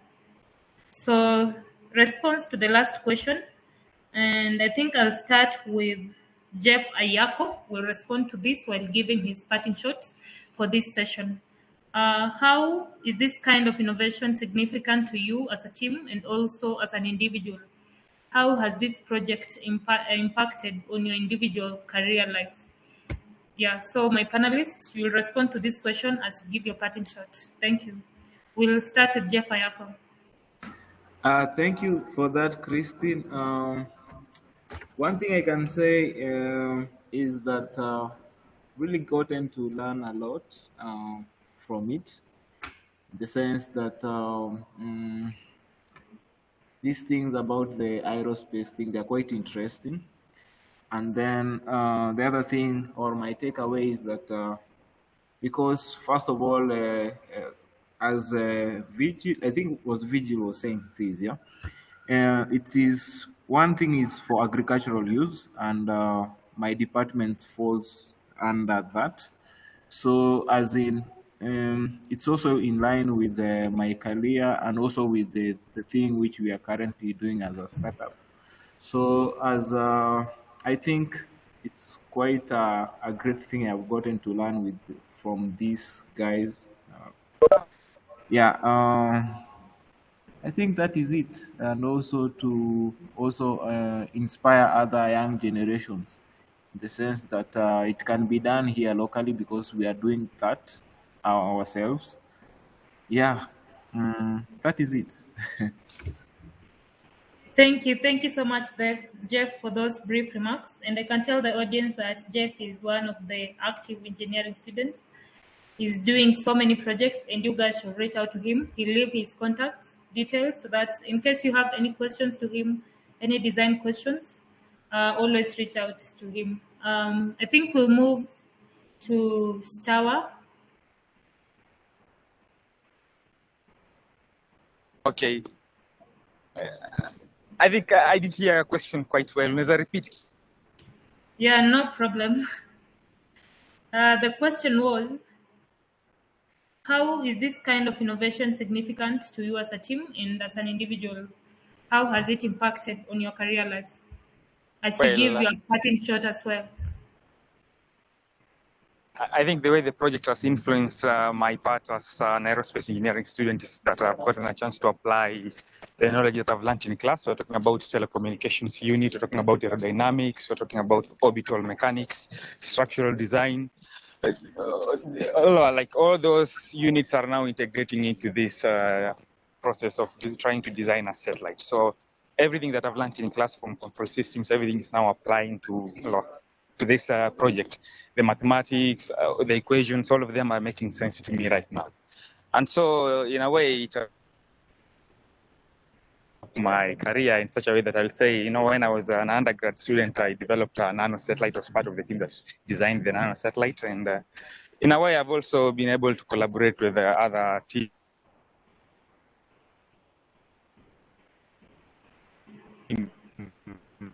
I've gained new insights in terms of how the different systems integrate together. So, sorry, I think we're not getting you clearly. You're breaking. Hello? Yes? Hello? Yeah, I'm saying that the project has enabled me to hearing disciplines integrated together. So in a way, I think it's about team building and collaboration with other different disciplines. That's what I've learned. Thank you.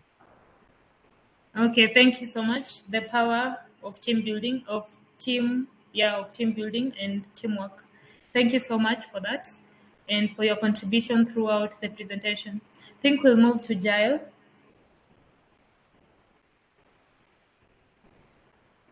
Hello, thank you so much once again, Christine. You've been a wonderful moderator, you and Lavender, throughout the session. The project, this, like Alan said, there's so many FAST that have been mentioned, FAST OS, FAST PCB. There are so many FAST that have been mentioned, and even to say this is a first one that students have developed. Someone might say, what about the one for UN? If you look at that project, they had lecturers, they had professors, they had people who were doing their PhD thesis. It was in collaboration with the Japanese whatever space agency. I'm not sure what's the name. This has been done by us, like just students, fifth year. I think Jeff and I were the ones in the lowest grade, like third year. So it's just been us. So there's so many FASTs that we've been able to achieve, and that should be inspirational enough to our students that we can expand our reach to solve societal problems. Even as far as space is concerned, we can go up to that far, and there is nothing that should limit our innovation. Today, as IEEE Day, we are talking about innovation, design and innovation. So this is a project for every attendee that is within this call today. This should be the first sign to show that when it comes to innovations and everything else, then it's limitless. There is nothing that's going to limit us. I don't want to repeat if I say anything else, I'll be repeating whatever Stoa has said, because most of we doing the same course, so most of the things are just in line with that. And teamwork is also something that has come on handy, that I've learned within this project that I've been doing for 8 or 6 months. There's some question that Collins had asked, how this team came about, and I think I was just trying to be a little bit respectful and a little bit low. I don't know, but maybe because it's nice anyway. It's not a rude answer. It's nice. Last week we had a session with last Saturday there was an event termed tech community, importance of tech communities for a student. There were members from Google Developer Student Clubs, GDAC, IEEE, BitGrit, Pivot Club, KU ICT Club. This is a club for computer science and IT students within KU. Now, Collins, this feedback is directed to you. There's a huge importance of joining these clubs.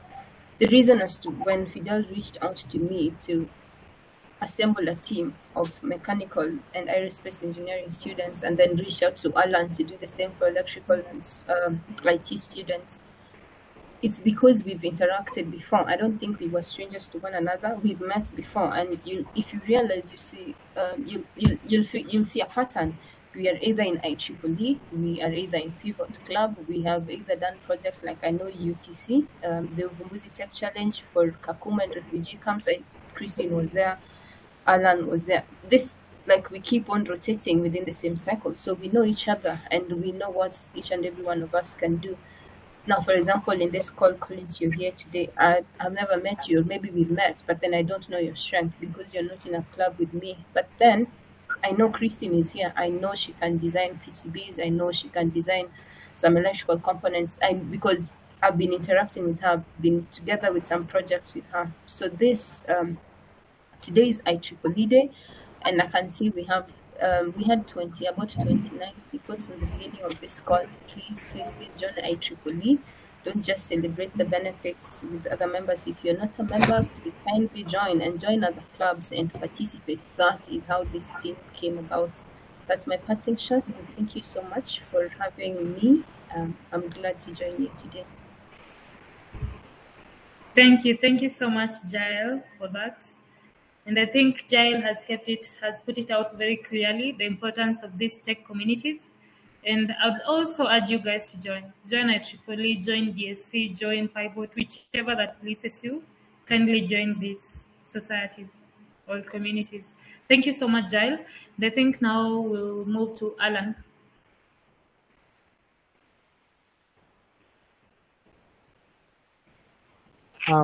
Thank you so much, Christine. So basically, just saying how the project has impacted me. You see, you never know your strengths until you test it. That's something which I've always known. You can only know how good you are only when you're trying to do something and you realize kwamba you don't know that much. So the project has actually been one of the most toughest. Let me just say that, because it requires a lot. You need, as you were hearing Stoa mentioning some of those terms, some of those equations. I actually almost just asking, just explaining several times, but it's kind of tough. So by being so when you're doing a project, you can't know everything. That's the point. So, but having a team that consists of all these different kind of people, you can be able to move on further, because I don't have to understand everything about orbital parameters, because I know Jeff is Stoa is there and Vigil is there and Jail are there. They'll handle that part. But I just need to understand what am I supposed to do to be able to plug into their knowledge. So this project has actually brought in the aspect of teamwork and team building. As you see, you are trying to tackle a common problem, but now you can break out this problem into sub-modules, which each team can now work on. I can both work on the software side, and then the same knowledge I now use on the electrical side, because the electrical team will have worked on something. And then once now we finish, every module is now completed now, we start to sit down as a team and we decide now, do they meet the orbital parameters? Do they meet the thermal conditions? So the project has actually been that kind of, because you are here, Judge said 8 months. 8 months it's not a very short time, but it's a very long time. And it has been a learning process all along. You have to know this today. Tomorrow you have to read a very big book about some new technology. Then you're doing research on some things in IEEE Explore, trying just to find what's the latest innovation, what the latest research papers say about these kind of things. So the project has been that kind, taking us through the different cycle process, learning new things every day, and trying to catch up very fast. So based on that, now you see, as Jael was saying, being part of that technical community, being a part of that society is very important, because you'll come to appreciate the fact that you can't know everything. That's the fact. You can't know everything, and you can't be a master of everything. You can be a master of something and understand other things just slightly. But now in the community, you can be able to know 100% that you are in a society which will support you in what you're doing. And also number two, you are in a society that will augment your actions, will augment what you are doing at the moment. So by being there, you will be able to handle projects as a team without having the hassle of having to know everything. The team actually is comprised of a lot of people, and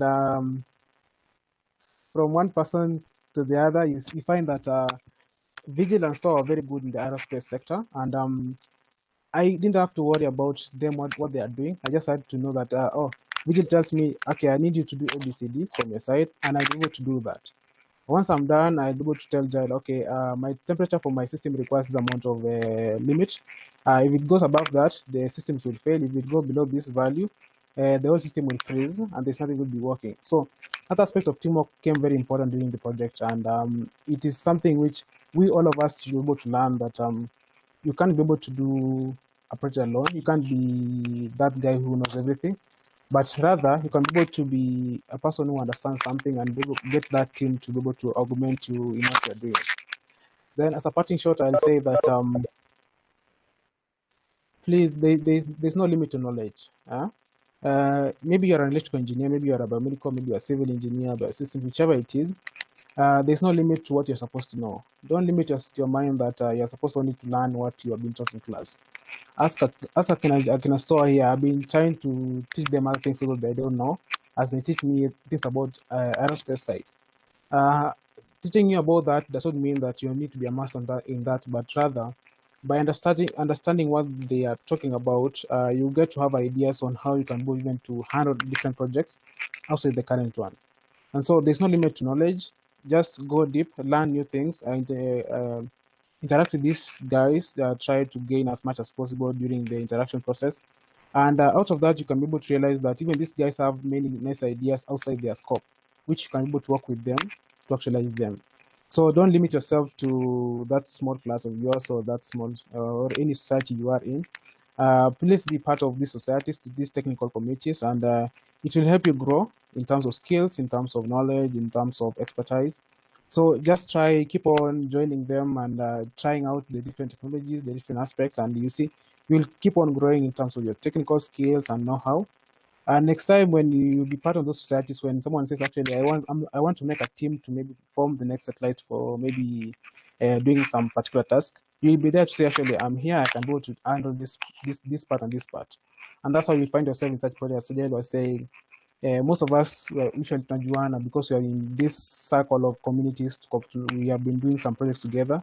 And so by you coming in and also sharing your strengths and your weakness, you can both know, okay, you can both help us in this kind of projects, this kind of things. And so by doing that, you can both work together. So just be part of these communities, join them and be active, by the way. Try and jitume mwenyewe, we can be able to indulge, tuanze kufanya kazi pamoja. Yeah, back to you, Christian. Thank you.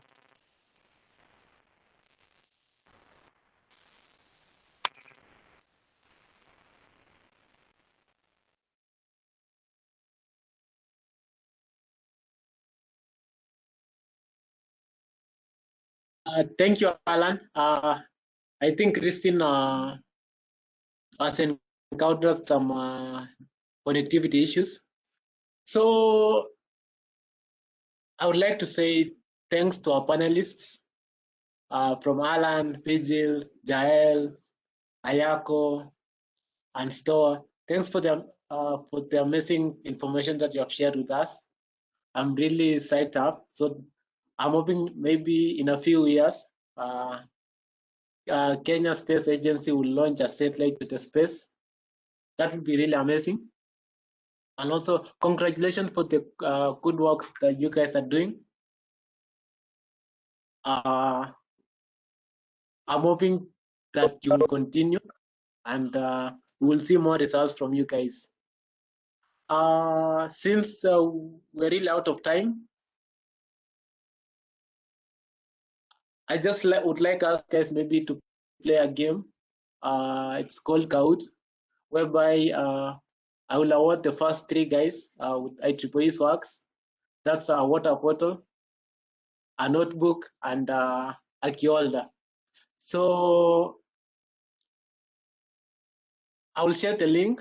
Maybe you can see in the chat, there's a link. Just a minute. That's the link to the game. I will share my screen.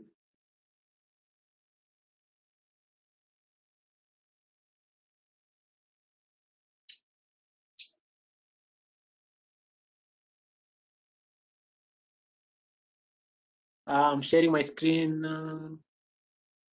Are you guys able to see my screen?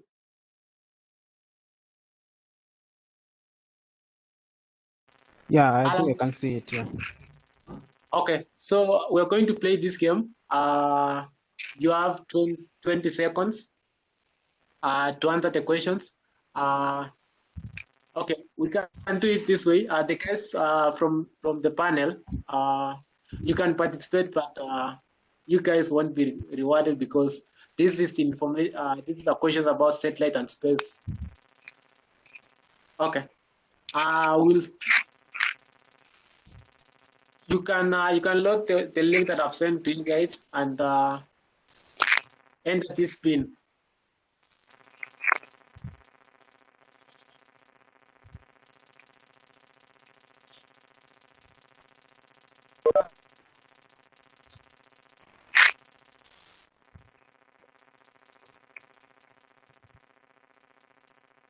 Asaria, I can see Asaria, Chacha.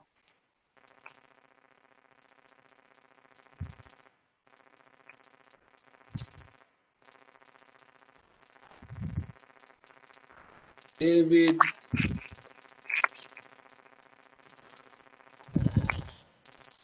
Ian. Gil, LCM. LCM ilikuwa inamaanisha ni least common. Multiple. Okay. Black Hat.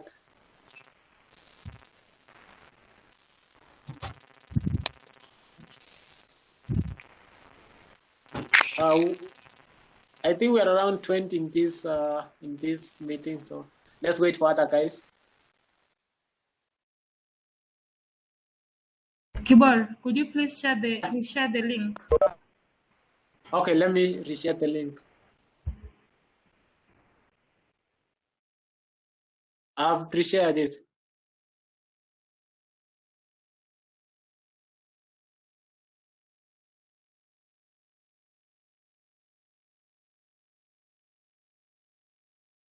Let's wait for Christine maybe, and then we can start.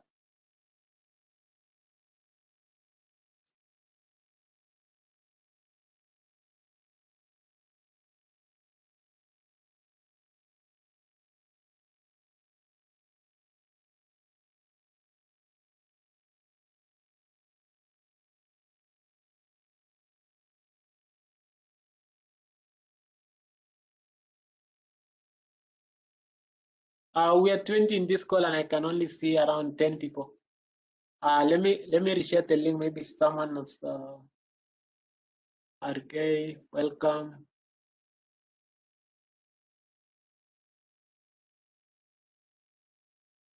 That's the link, and the pin is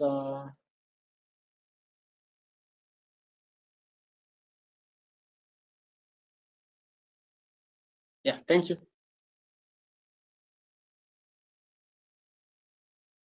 Christine, are you in? Kibor, I'm trying to join, but it seems the pin is not working on my end. Maybe you can check the pin and enter again. Yeah, I just did that. But then we didn't recognize the pin, the game pin. Please check and try again. I don't know. Let me try it. Let me just join from their website, the Kahoot.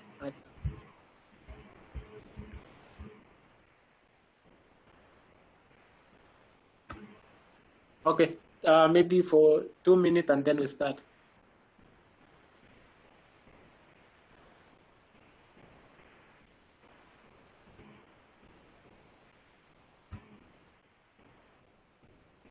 Macau.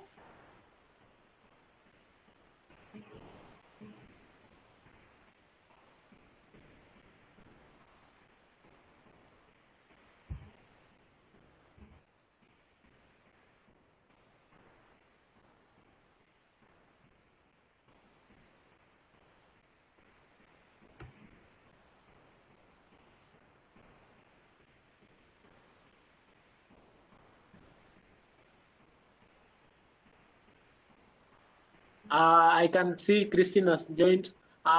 Okay, so are you guys ready? Yes, we are ready. Okay, we can start. Mm-hmm.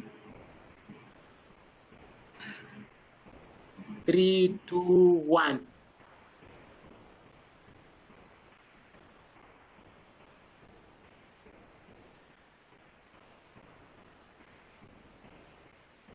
You have 15 seconds, 13 seconds, You can't even see. 10 seconds, 6, 4, 2, My 1. network is slow.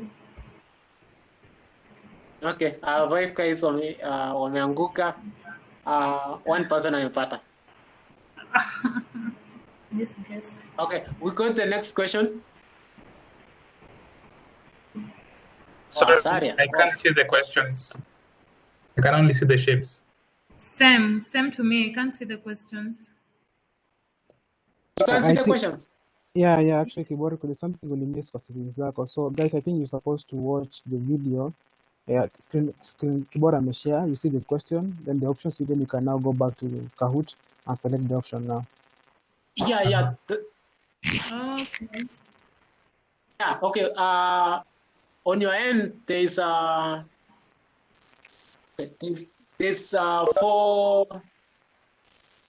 What's the name? Nani afanya HTML hapa? What? Inaitwa. There's something that you have to tap, like it's color based. So when you see my screen, the answers will be there. So you'll on your end you click the same color as this as the answer in my screen. Which you think is the answer? Okay, maybe we can go to the next.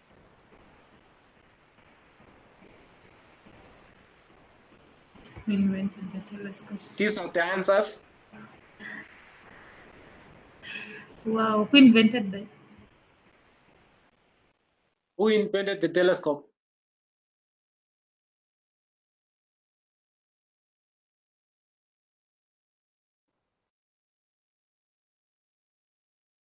One person only. Okay.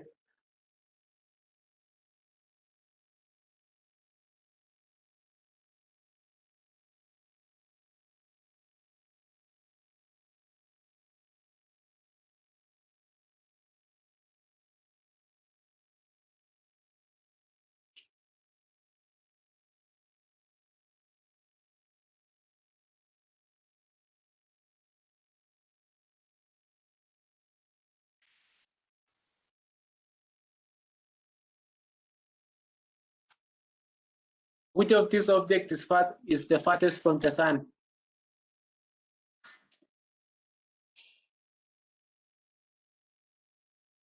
Six seconds. The correct answer is 90377 Setna. It's not Neptune.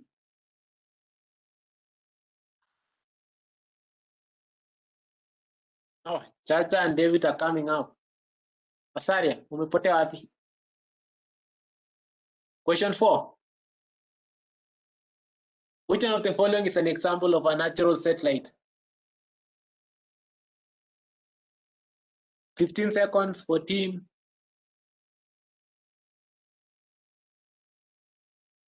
8 seconds, 5 seconds.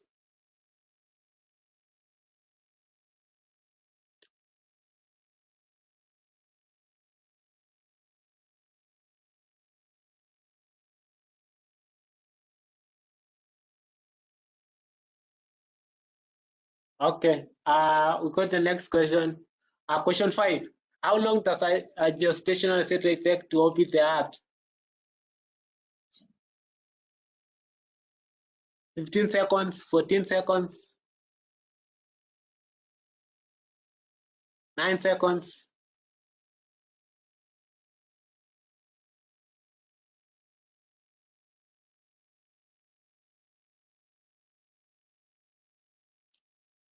Oh, 3 people wamepata the correct answer.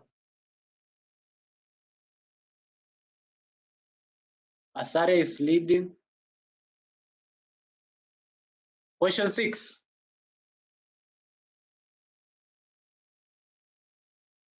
Which term describes the alignment of 3 celestial bodies?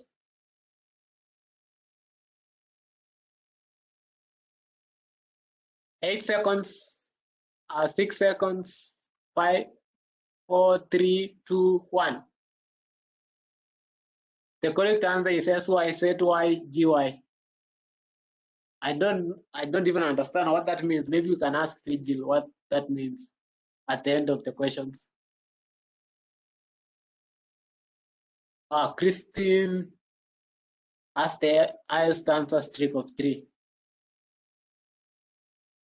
Question 7, true or false? The visible part of the sun is called the lithosphere. Is that true or false? 13 seconds, 12 seconds, 10, 9,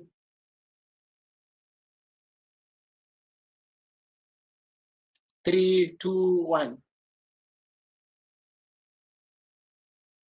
False.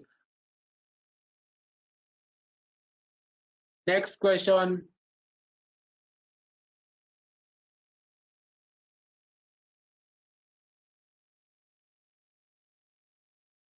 What's the minimum number of geostationary satellites that would allow for worldwide communication?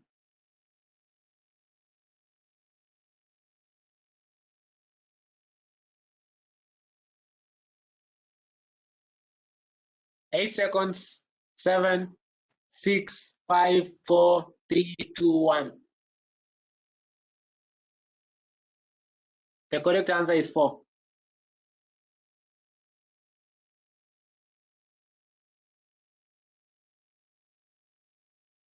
LCM.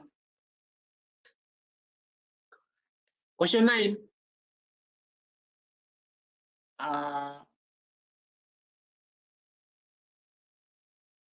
18 seconds.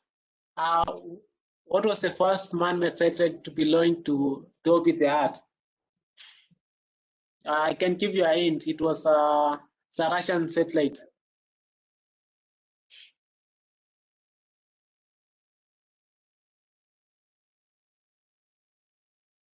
The correct answer is Sputnik 1. The same as the vaccine from Russia. Chacha is anapanda. Question 10. 2 more questions. We 2 nations were constantly trying to better each other from 1957 to 75.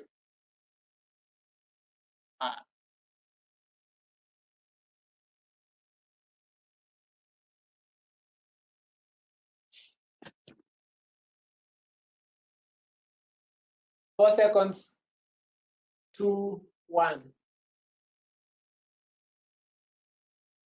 It seems kila mtu amepata hiyo.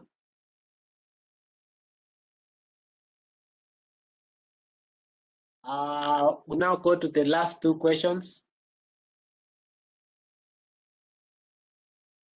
The first water satellite was launched on February 1959. What was the name of this satellite?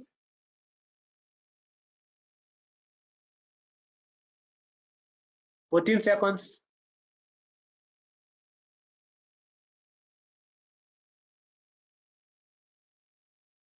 5 seconds. 4, 3, 2, 1. The correct answer is Fancat 2. Seems hakuna mtu amepata hiyo.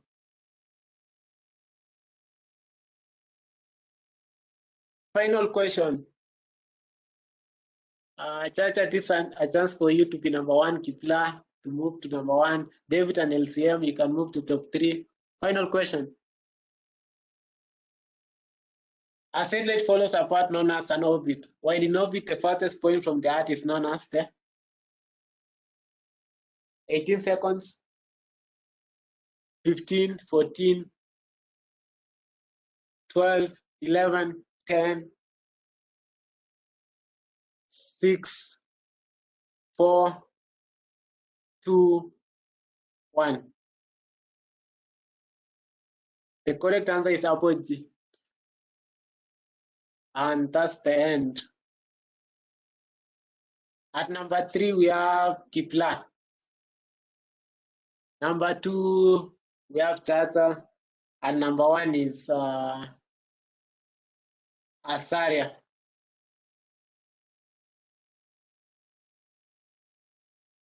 Runners-up is LCM and Ian. So let me write the names of these guys down.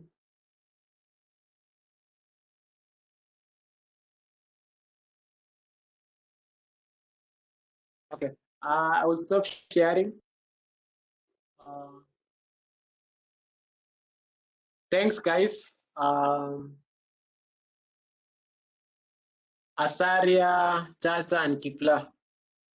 On Monday, you can come to the IEEE offices to pick your swags. Now I will hand over the session to Alan, our IEEE chair KU, to say a few things, and we will end the meeting there. Alan.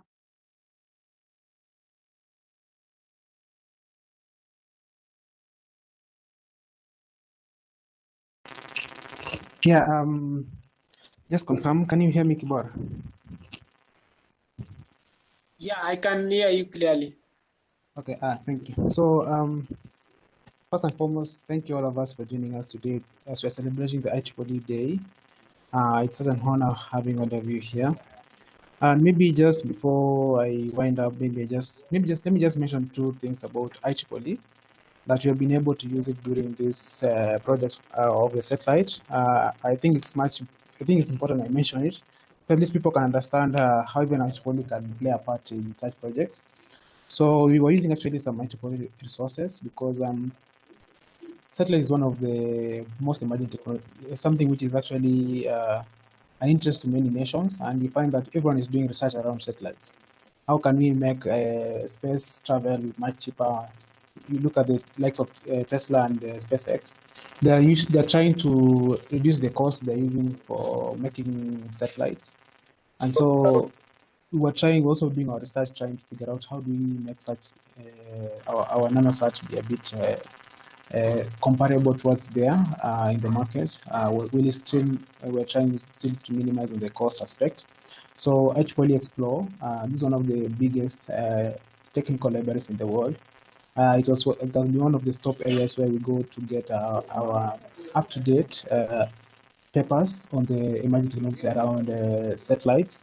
Also, when you're talking about design aspects, Jed was mentioning about things around heat and thermal.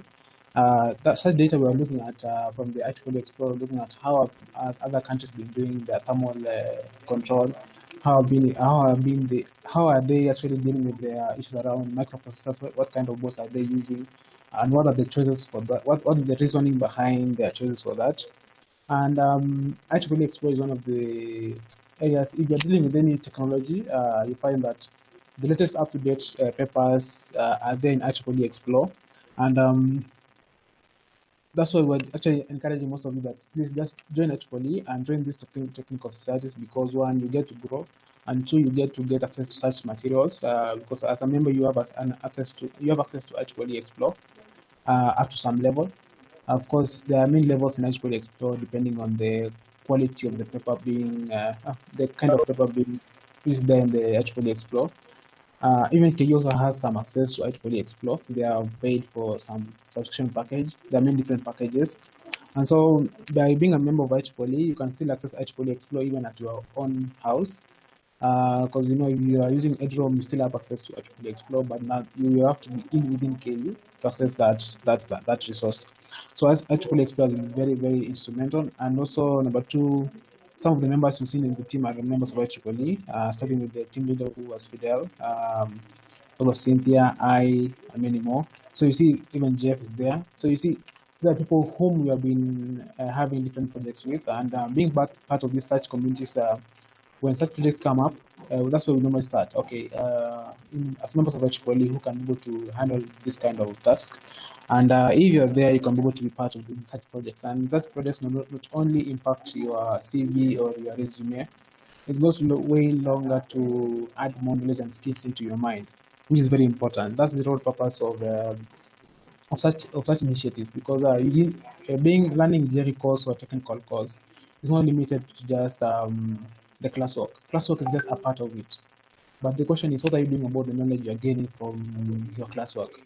Your lecturer teaching about maybe as Thor was explaining about orbital parameters. You've been told about that, but now the question is, what extra are you doing about that knowledge you have? And so through such projects, which is team-based, you can go to learn more things, you can go to get more skills which are going to add more value into your skills and also your resume.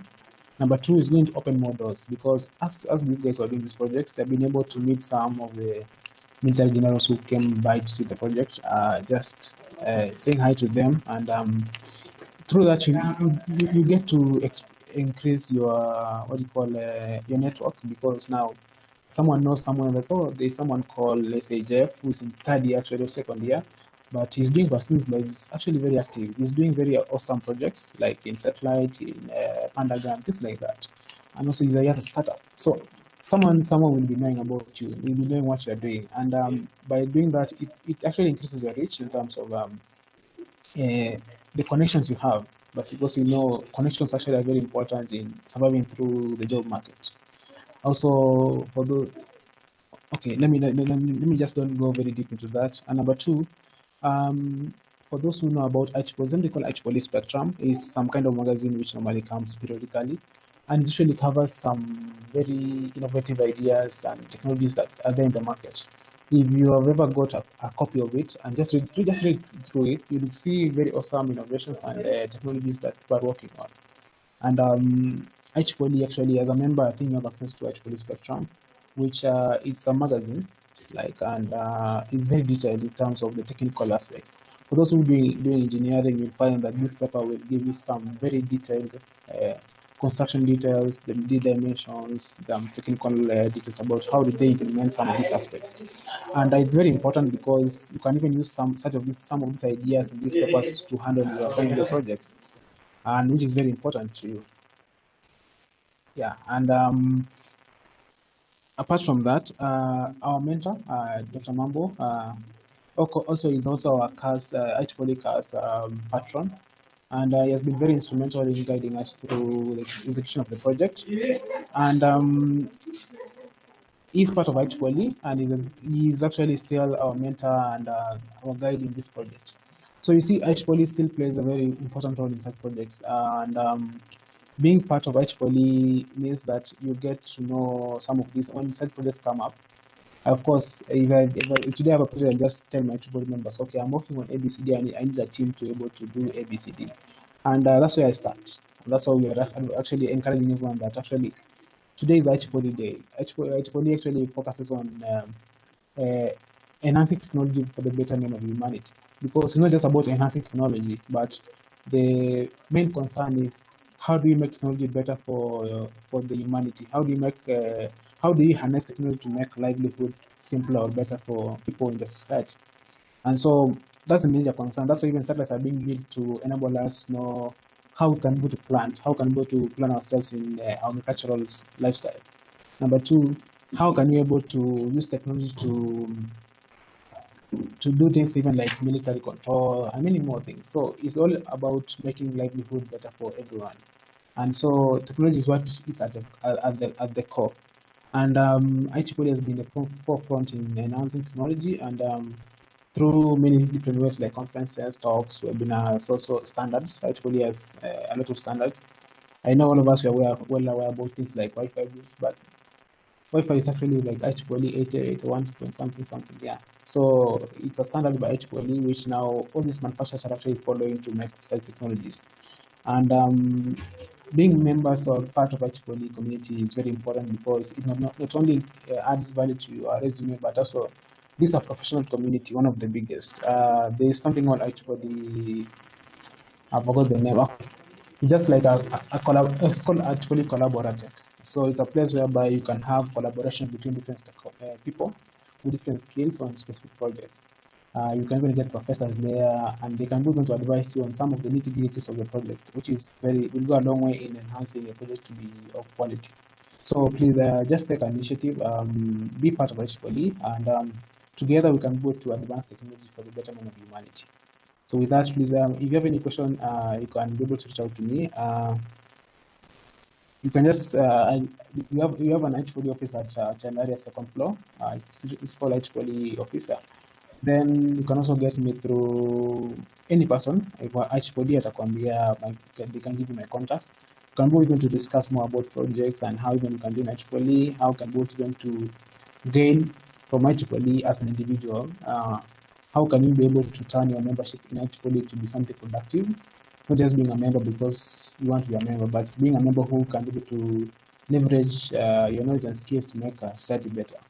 So please just take an initiative, be part of HPOD, and you'll find out that there's a fee to be paid, yes, but the question is, what's the opportunity, what is the benefits of that? There are many benefits than the cost you're paying. So it's a win-win situation. You pay a little money, but now you get more benefits. So just take the initiative, take the opportunity, and be part of HPOD.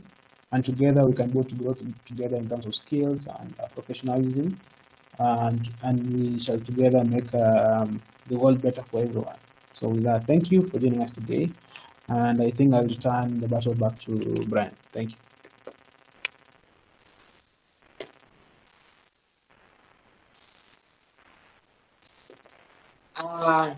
Thank you, Alan.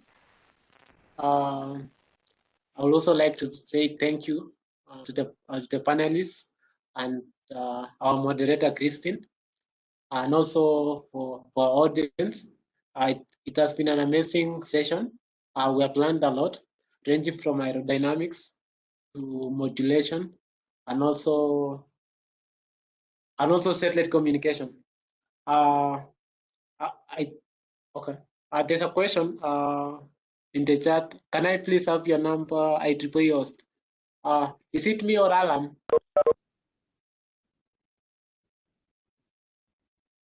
Okay, yeah.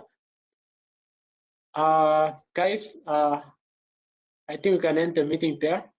It has been a good session. You can now leave at your own pleasure. Bye.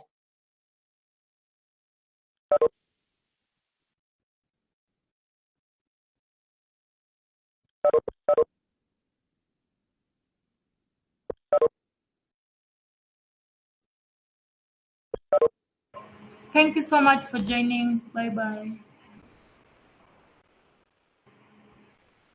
Thank you all. Hope to see you soon again and for our future events. Asanteni sana.